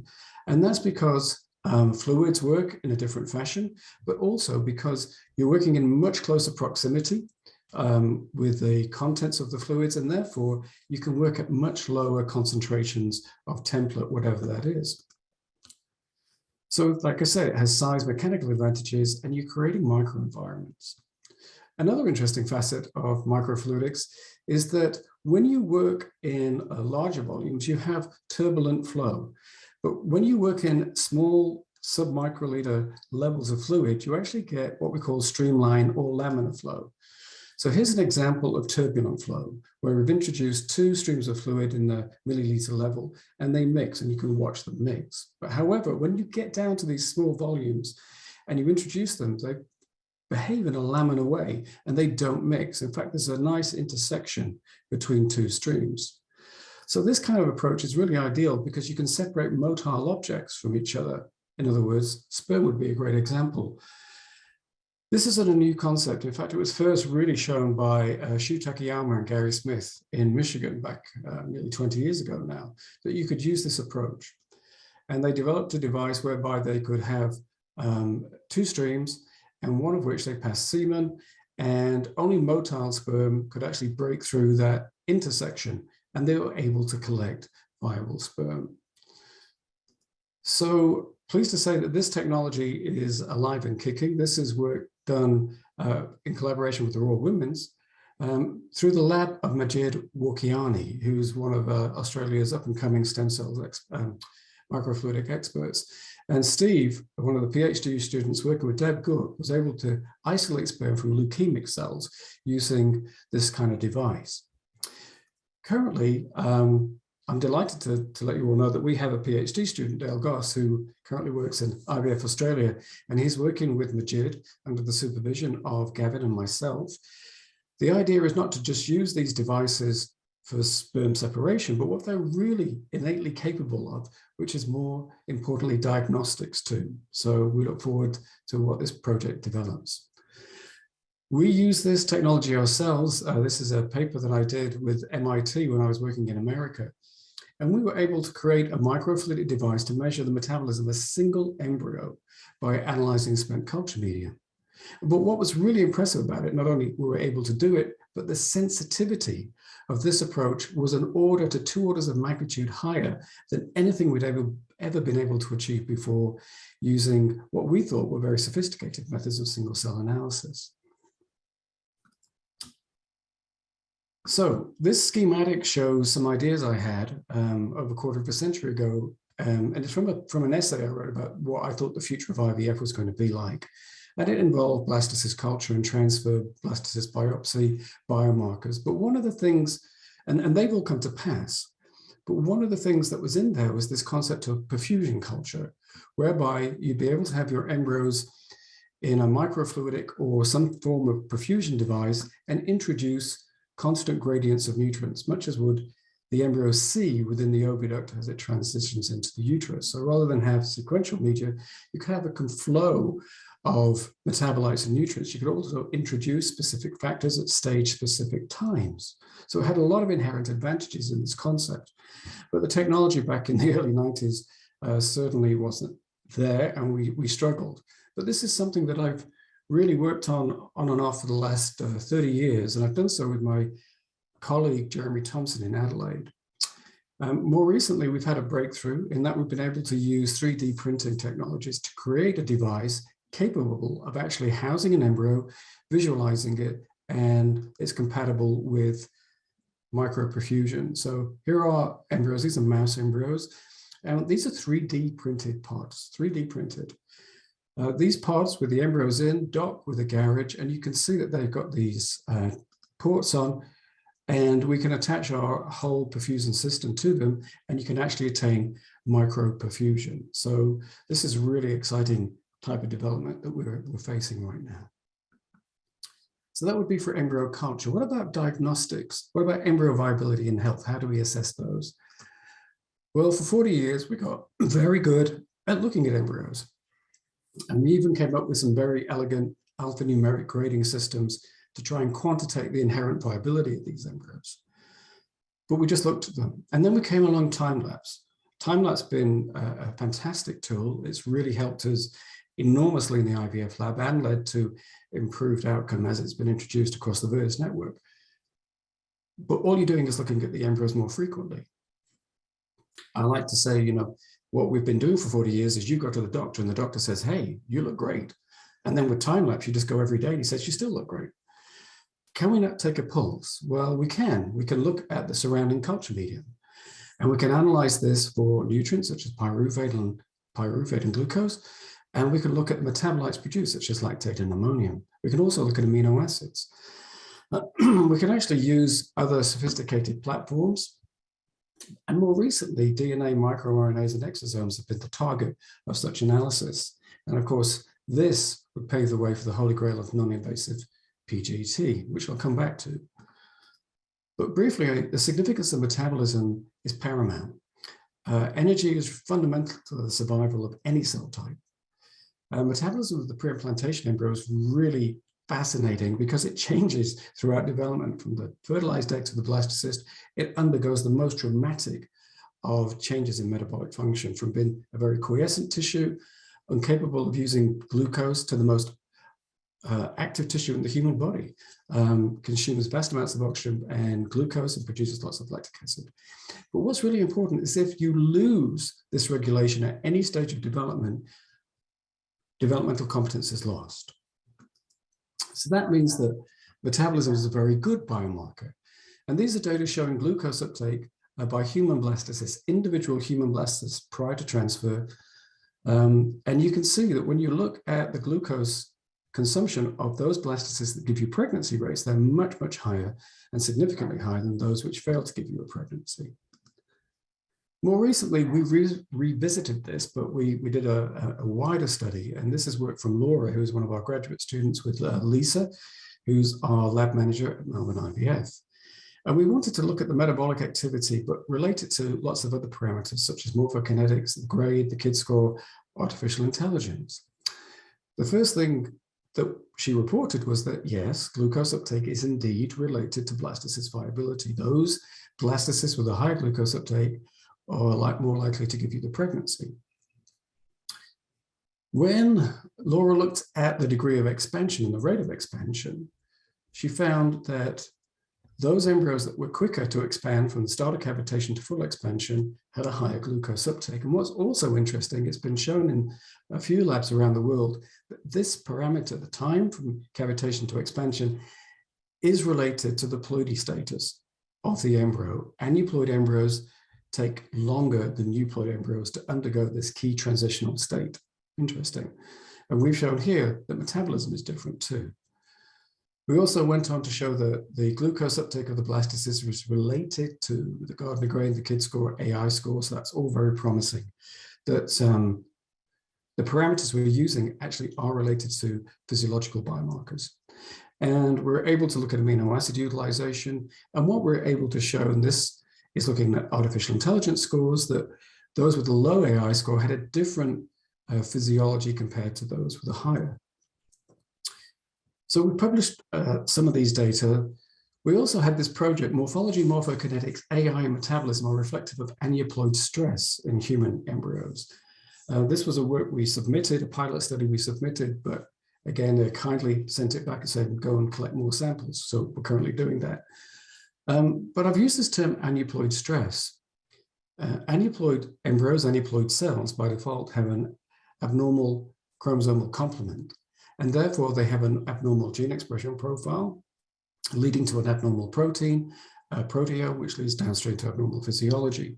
And we were able to show, in this pilot study at least, that all these parameters were indeed somewhat linked to the aneuploid status. This is very early days. AI and morphokinetics are going to be further investigated with our colleagues in QFG in Queensland with Anush and Tim Rabbit. So we're very excited that we're going to have a few projects going looking at these parameters. So not only have we been able to do all of this, but there's been a revolution really in microscopies as well as microanalytics. And these are a couple of chapters of reviews that I've written with my colleagues, Jeremy, and indeed with Denny Sackers, who I've been working with since the 1980s. And really what these were about is, can we use new microscopies to determine the health of the embryo or the metabolic state? This is some work that the group in Boston did using fluorescence lifetime imaging. And what you're able to do with such technology is look at the relative abundance and location of key metabolic cofactors. In this case, these 2-cell mouse embryos in blue, that's the levels of NAD. And Homer just gave me a nice segue, because NAD is indeed important. And this leads us to this paradigm shift in our understanding of development and indeed metabolism through this access known as metaboloepigenetics. And when we put it into context, nutrient consumption by a cell isn't just about producing energy or biosynthesis. It's actually signaling systems as well. Here we have 1-carbon metabolism, here we have some oxidative intermediates, but I just want to focus on here, NAD. NAD is a very important regulator of sirtuins, which in turn will affect the acetylation status of the histone and therefore gene expression.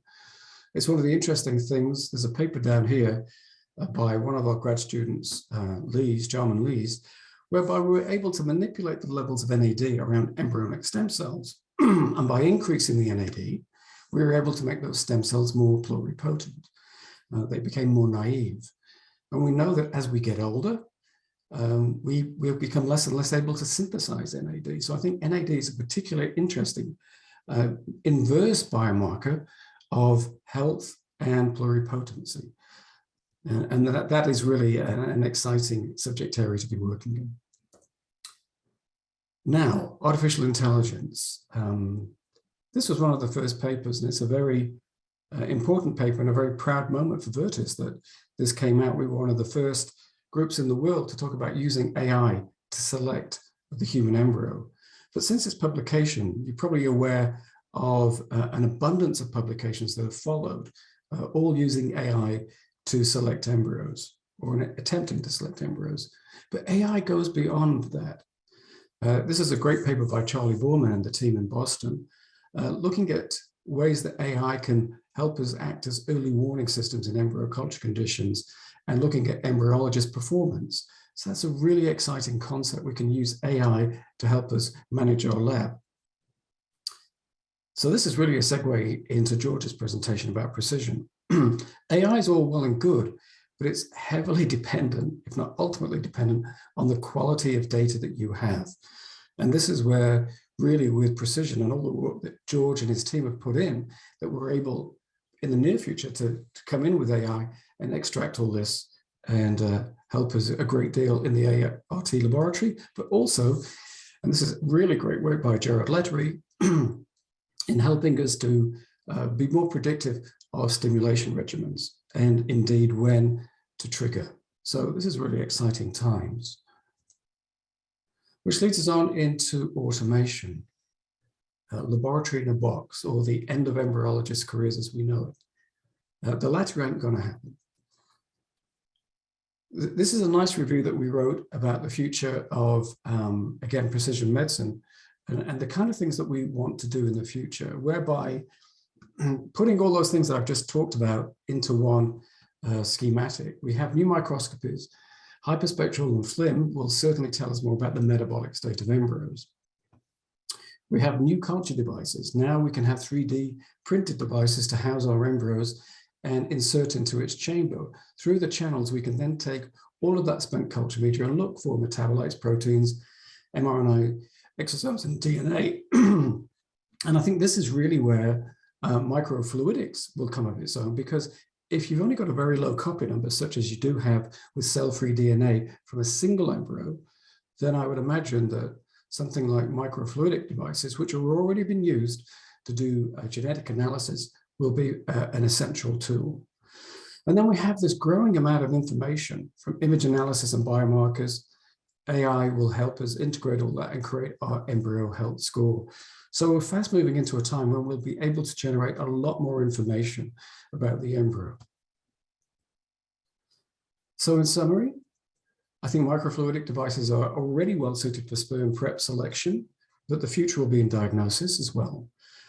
Embryo perfusion is now within reach, which is really exciting, so we can evaluate its clinical efficacy in the coming years. Biomarkers of embryo health are emerging and the clinical trials are needed. And again, microfluidics make an excellent platform for both metabolic and genetic analysis. AI will increase in use, no doubt, but it will be across several platforms. It won't just be about embryo selection, and that in turn will require George's precision fertility coming to fruition. The technologies to support automation in lab in a box are becoming available. Therefore, we'll have less time required for key aspects of lab work. This will standardize and increase the success of IVF, and that in turn will lead to more cycles and therefore require the embryologist. So pretty much a lot of what I said, I put into this invited commentary on the future of the IVF lab. More recently, Bart Fowler, the editor-in-chief of RBM Online, asked me to talk about the way to improve ART outcomes through the introduction of more technologies. And in that, I've listed all of these things that are happening right now. Many of these have the great advantage of being fully automated. It's an incredibly exciting time, Sonia, it really is. Happy to share this with you when it comes out, hopefully in the next few weeks. And with that, looking into the future, as I always do, with the eternal optimist, but coming from 40 years of experience, the future's so bright, I've got to wear shades, and I live by that. Thank you. Thank you so much, David. Fantastic talk. We better keep to time, and thank you so much. And next we have Jorge Silveira, who has been our Chief Digital Health Officer since September 2020. Jorge's achievements include developing an e-business portal for the automotive industry, implementing a stroke telemedicine program across regional health services, and digital ECG in regional Victoria, updates to the Australian Federal Government Information Security Manual to incorporate new safety control measures. He has been the chair of the Cybersecurity Working Group for the Department of Health in Victoria, as well as conducting a number of ICT governance, operations and security reviews for various health services. Jorge was also named in the top 50 CIOs for 2020. And Jorge is going to talk to us about the Precision Fertility digital platform. Thank you, Jorge. Thank you very much, Fleur, and everyone. It's Sunday night, and thanks for sticking around for this presentation. So amazing presentations so far. It was really, really good. And I'm very pleased to be part of the Vetus group and the Vetus family and be working with all of you. So there has been a heck of a year, the last 12 months. So from initiating and writing the strategy, the Precision Fertility digital strategy, to where we are today. And hopefully you're going to find the information we're going to share useful to you all. All right, let's just get started. All right, we're talking a little about fertility care very quickly. We all know what's involved, but it's good that we just sort of remind ourselves of all of the components that make up the fertility care ecosystem. So obviously within the treatment plan that we all have, all doctors have for patients. So there are a number of things that are involved. As you can see, there's a participant, drugs, and some monitoring. So also we have a lot of relationships, obviously, with the labs. So that being, you know, embryology, andrology, cryopreservation, and a lot of procedures happen there. And you understand why it's showing all of this to you. So order in results, and it's another sort of area that it's definitely required in the treatment for us. So pathology, imaging, genetics, and pharmacy. And apologies, I could not find an icon for imaging, so I had to use the scanner. So it doesn't mean that we put the patients on the scanner bed. Couldn't find a ultrasound icon. But anyway, well, I had to move on with that. So the other key component of our treatment is obviously the interactions we have with our stakeholders, internally and external. But you can see that we have interactions with the patient administration team, nursing operations, even quality and risk when something may go wrong, counseling, day hospitals or clinics. It depends which country you're on, and the donor management team. They are very, very important for the things that we do, delivery fertility care. So obviously all of these transactions, all these communications and that occur within those groups and departments, they collect a lot of data. And just on the point from Dr. David Gardner, there's a lot of data that we collect, but unfortunately the data is not standardized. So the data is not harmonized across the group, and the data may mean different things, or maybe even incomplete. So we're working towards trying to normalize that data set, and I will explain to you a little bit more around that. So one of the biggest achievements that we had lately, and which was mentioned before, was the version 1 of the One Clinic terminology, where we have a grid as a group about what terminology we're going to be using for precision fertility, which empowers the implementation of One Clinic harmonization across the globe. Okay, so all of that data needs to be stored somewhere. So but today we don't have a central location to do that, but we're building one, and I'll show you soon some of the activities that are coming online very soon. Obviously, on all of these interactions, we also have transactions with external systems, like that being, for example, some of the practice management software. We just give an example of Genius Solutions and C2C there, because it's the ones that a lot of people seem to be using. But there are many others, government systems, government identity systems, government healthcare systems, etc. There's a stack of them. And obviously, we wouldn't be doing any treatment plans without a patient. So these are the common tasks that today's patients would expect for us to have to be able to provide with a treatment and a platform that provides information readily available. You know, there's the patient tasks, dashboards, and embryo development, feedback, a resource center, etc. So what happens today is all of these activities and transactions require quite a bit of a synchronization and coordination, and that's where we're lacking a lot. But that's not because of our intent and our efforts, but it's because the technology that we currently have has a limit. It's constraining us from doing that. And those synchronization icons, they're amber because we may do them a little bit, or may not do them at all. It depends from country to country. So we need to turn them from amber to green. So that's our mission with Precision Fertility. So what's in for you? And a lot of people ask this question, what's in for me?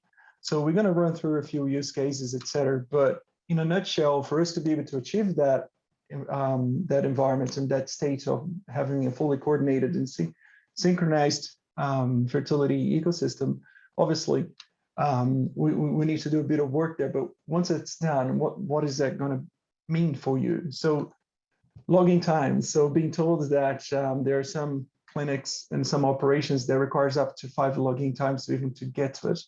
So it's quite disappointing and can be quite frustrating on that front. So this is going to dramatically reduce to maybe 1 or 2, but we're aiming to be only 1 login. So less medical legal, and we'll go through that with the standardization of consent forms where possible in respecting all the legal requirements in every country and state.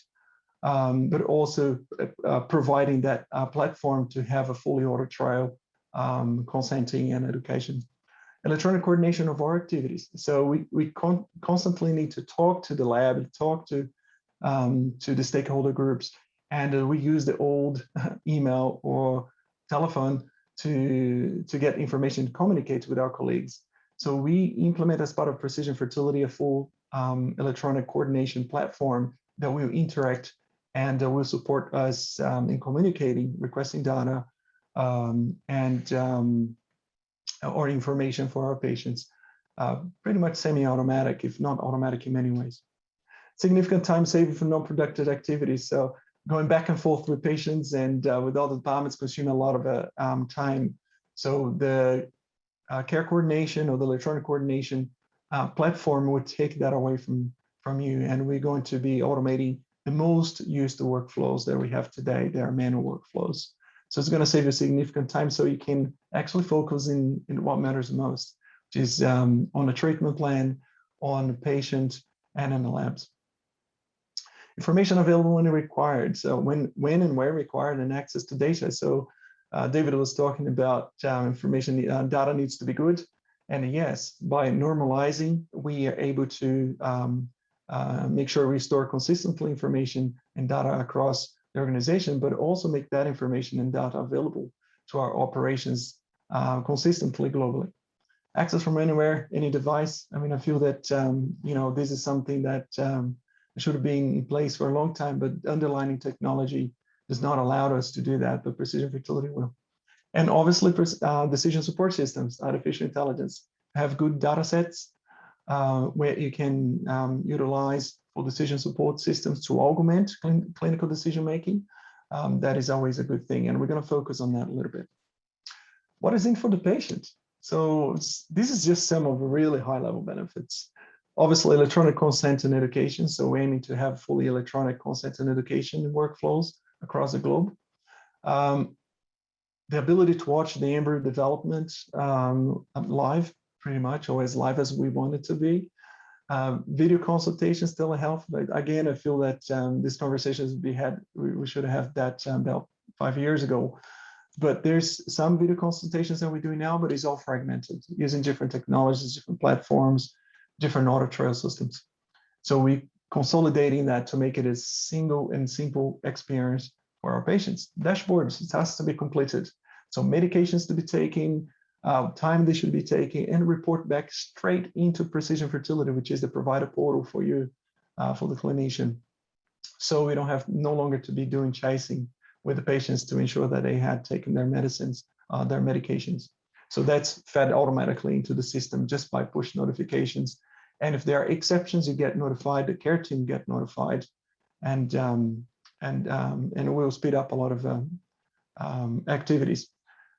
A resource center. So a lot of patients go to Google to try to find information. So we are making available at Vetus a fertility resource center, which is a trusted resource center, and I will count on all of you to provide content for this resource center, which is available 24/7 for our patients. Integrate messaging with the care team, so different care team members, embryologists, doctors, nurses, patient liaison, finance, you name it.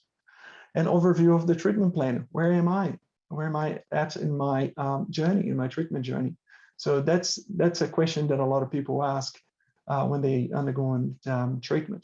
All right, so let's just go through some use cases very quickly.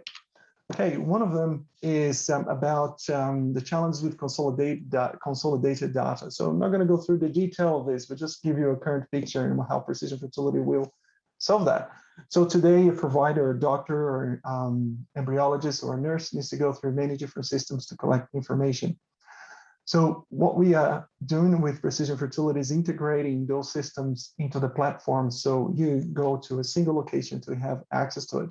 The data that it's collected there obviously respecting all the legal requirements in every legal jurisdiction that we operate in.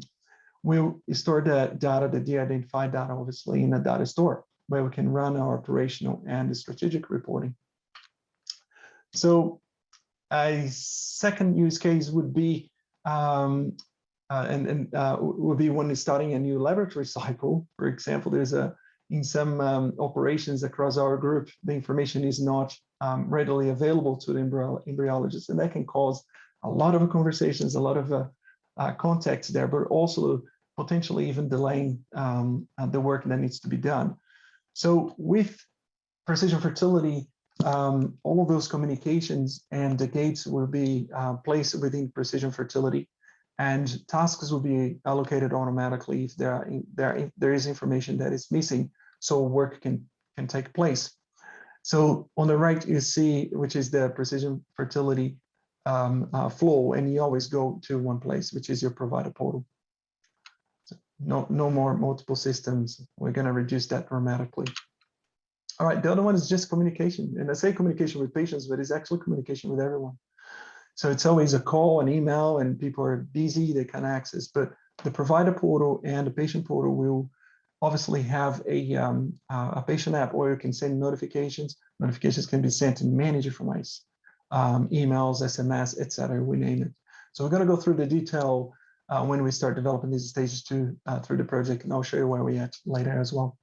But this shows that a lot of those workflows and things have been thought out based on your feedback. Thank you. So, and this is a very exciting one, obviously, which is the challenges with real-time embryo development for patients, and also for the doctors to be able to have the access to laboratory information at the fingertips. So, further integrating our witness and the embryoscopes into Precision Fertility will provide a whole new world of information you don't have readily available. And you see, so we're going to be working with many of you to define exactly what the use cases are and what would be useful for you to have without having too much information on the screen. So this is an interesting one, this use case, which is around treatment plan data. This actually, by the way, happens in some patient management systems, PMSs, but not in all.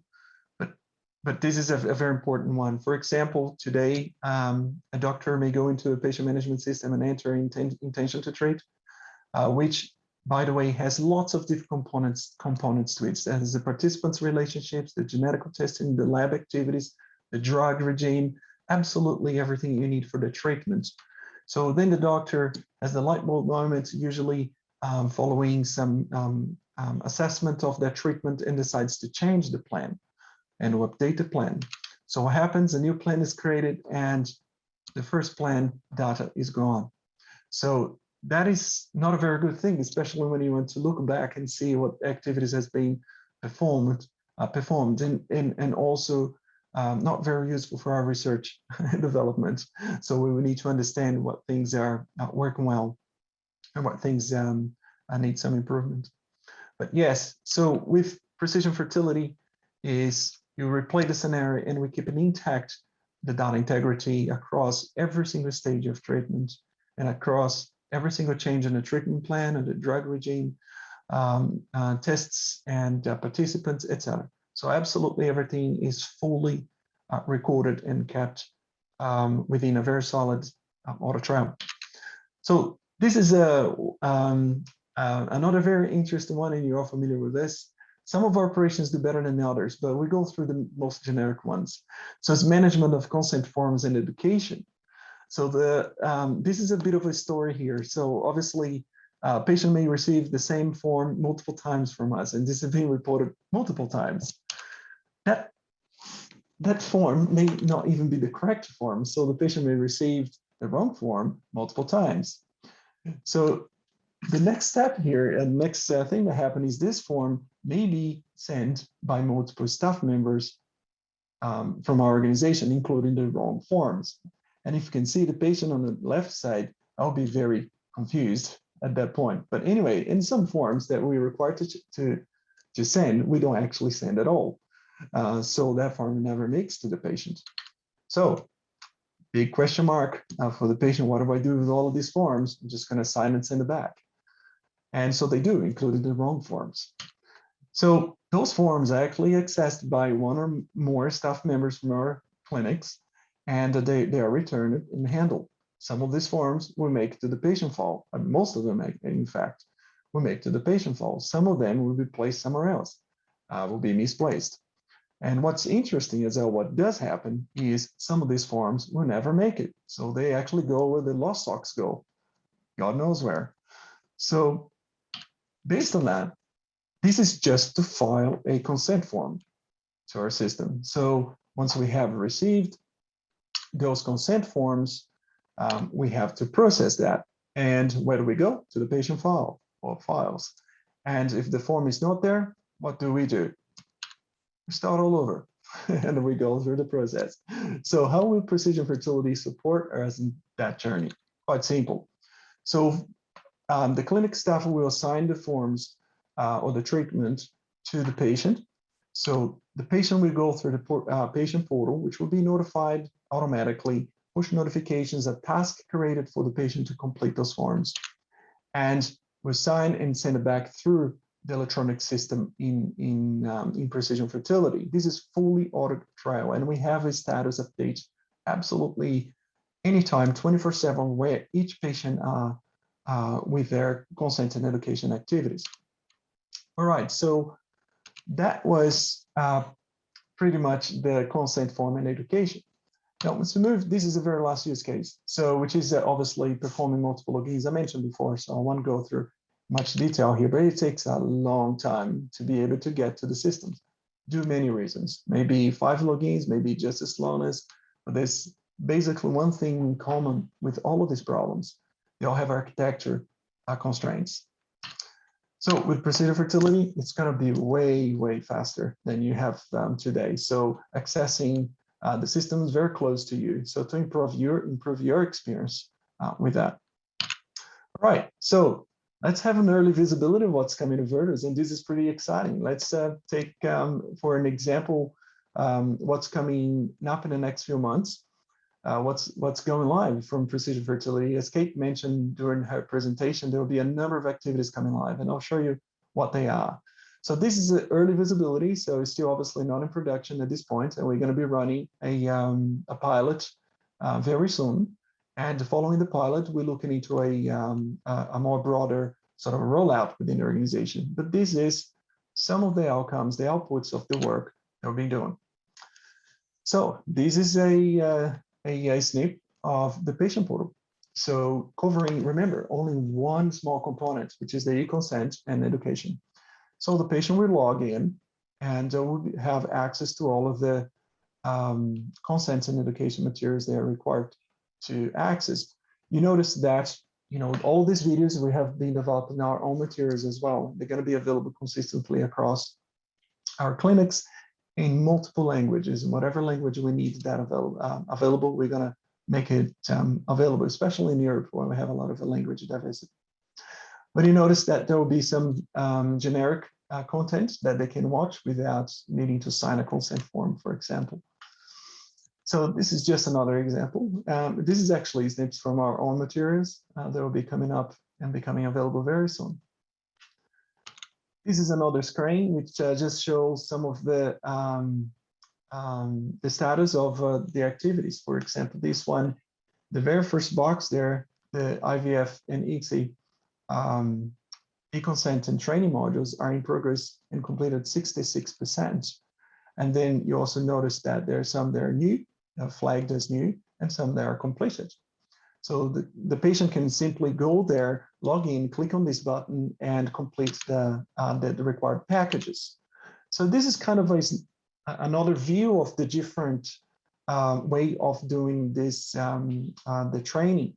So we go through what a training package and the e-consent package consists of. And this one here, you notice on this area here, which is IVF and ICSI, and we have a program there.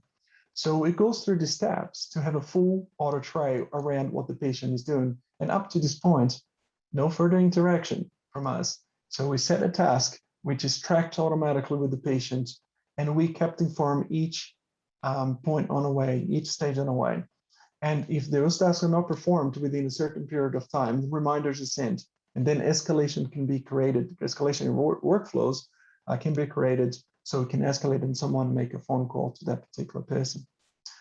So this is pretty exciting, and that's what we've been working on in the last few months to get out there. So yes, Precision Fertility, very first module will go live in the next few months. It's such an achievement when the project officially kicked off on the 14th of July and it really started on the 1st of August. There has been some work done beforehand on that, but the e-consent and education, and thank you for all of the doctors, all of the even corporate and clinical staff that have been involved globally supporting these initiatives, we're able to actually make it happen. We're in the final stage, it's very exciting. Okay, time frames. So we're just gonna go through some of the things here very quickly. So we have all of these features under the provider portal, as you probably saw in a different presentation earlier this year around the digital feature set. This is just a different format to show them. But you notice that on provider portal, we have a whole bunch of features there. And as the same applies to the patient portal. On the bottom, you have those things that are more common to both. Let's say the global warehouse, the data statutory reporting, research and development, business services and marketing, and integration. The integration is with those systems that I mentioned before. It could be internal and external. For example, payroll systems or finance, or external with healthcare systems or government systems. Okay, so just to refresh your mind, this is one of the very first slides that we went through, and you notice the full synchronization, full coordination appetite, which is our target state. So we broke it down this to show you what each feature will come live and when. So if we look at today, they're all white, so which means there's nothing really being implemented on the Precision Fertility space. However, in the next 3 months, the light green represents some of the features will be available and ready in production. So we have the patient task dashboard, consent forms, the tasks and resource center. Those ones specifically relate to the activities of e-consent and education, the electronic consenting and education. You also notice that the global warehouse, data analytics, and research and development are coming live. So we established a global data warehouse to support some data analytics and dashboards in a limited scope, and also research and development. So not all data sets will be live and ready to go in the next few months, but a lot of them will. So we're going to be incrementally adding more databases to ensure that we have a very solid data warehouse. The research and development, very exciting activity as well, is another component and deliverable for the Precision Fertility, is how to request data for research and how to request data for normal data operational matters. So it goes through a formalized process where you're going to be kept up to date what your request is and work through the flow. There'll be a research wizard, which is not right now available, and it's not going to be available in the first release, but we give you the ability to actually browse through the data sets we have, the skeleton of it, and request the data that's required for you. It's a de-identified data at that point, and obviously just the schema, just the skeleton, the categories of the data. That request will then pass through automatically through a workflow, and you'll be notified and kept up to date each stage as it progresses. The light gray, it means that some development, software development is taking place or configuration, but the feature is not available for you at that point. So in 3 months, we're going to kick off pretty much I'm counting here now, 4, 5, 6, 7 activities, which is fantastic, and features. So when we progress for 6 months, so the darker green means that more features are available, more consent forms and more education materials will be available. And then the darker gray, it means that there'll be more advanced development and the feature is getting ready. So we have a whole bunch of things that will be developed in parallel because they need to be developed in parallel. And you notice this is some others will be left a little bit to later. In 9 months' time, now we change it here to colors, and that's where things are starting to become very, very exciting. So the purple ones, it means their features are fully implemented and in production. The resource center is fully populated. The global data warehouse is fully populated. The data analytics and dashboards are as well. So is the research and development. We're in a very advanced stages of software configuration and development, which is represented by the even darker green shade, and ready to go to the next stage. This is really nearing completion, let's put that way. When we hit 15 months, or less, I believe now it's about 14 or 13 months, we're going to go live with all of those components of precision fertility. So obviously there's a whole bunch of activities that needs to be completed, change management, training, testing, and all of that. But we're progressing really well with the development. So very exciting. So having a fully coordinated, integrated platform. Okay, so where are we at now? Implementation timeframes. As you can see, there are 5, actually 6 stages of implementation. So we're progressing towards the stage 1, which is initiation and planning. I'm pleased to inform that we are ahead of schedule. So we actually initiating some of the design and configuration activities now in stage 1. And we're going to be reaching out to the several working group representatives, and many of you already aware who you are, and you've been working with us to actually start co-designing, creating wireframes, the sketches, and the screens of what that may look like, so we can send to our developers and get that prototype done. So we're going to that design and configuration, test and training, go live across 4 months. So we still yet to decide which clinics go first, which operations go first, and we'll put out an expression of interest for that, for sure. And then we have 3 months of implementation verification, fixing the bugs and all of that. Do I expect the journey to go smoothly? Absolutely not. So there'll be a lot of problems, a lot of issues here. But what we're doing is unprecedented. We pretty much connect an entire fertility care system into one platform with fully automated or semi-automated workflows where information is driving our decision making. And we're utilizing our time to things that matter most, to focus on the clinical matters and focus on a patient. And there'll be a lot of problems, but we also count on you to help us solving those problems. And that concludes the presentation. There's a lot of content to digest, and I am available if you have any questions or comments, and I'll hand it over back to you, Dr. Fleur Cattrall. Thank you very much. Thank you so much, George. You and the digital transformation team have worked so incredibly hard on this, and on behalf of Vetis Health, I'd like to thank you so much. So I think that concludes our day. So thank you very much to all our talented speakers. We have an exciting future at Vetis Health, and I wish you all a great rest of your Sunday. And yeah, this concludes the Vetis Clinical Health Day program. Thank you, everybody.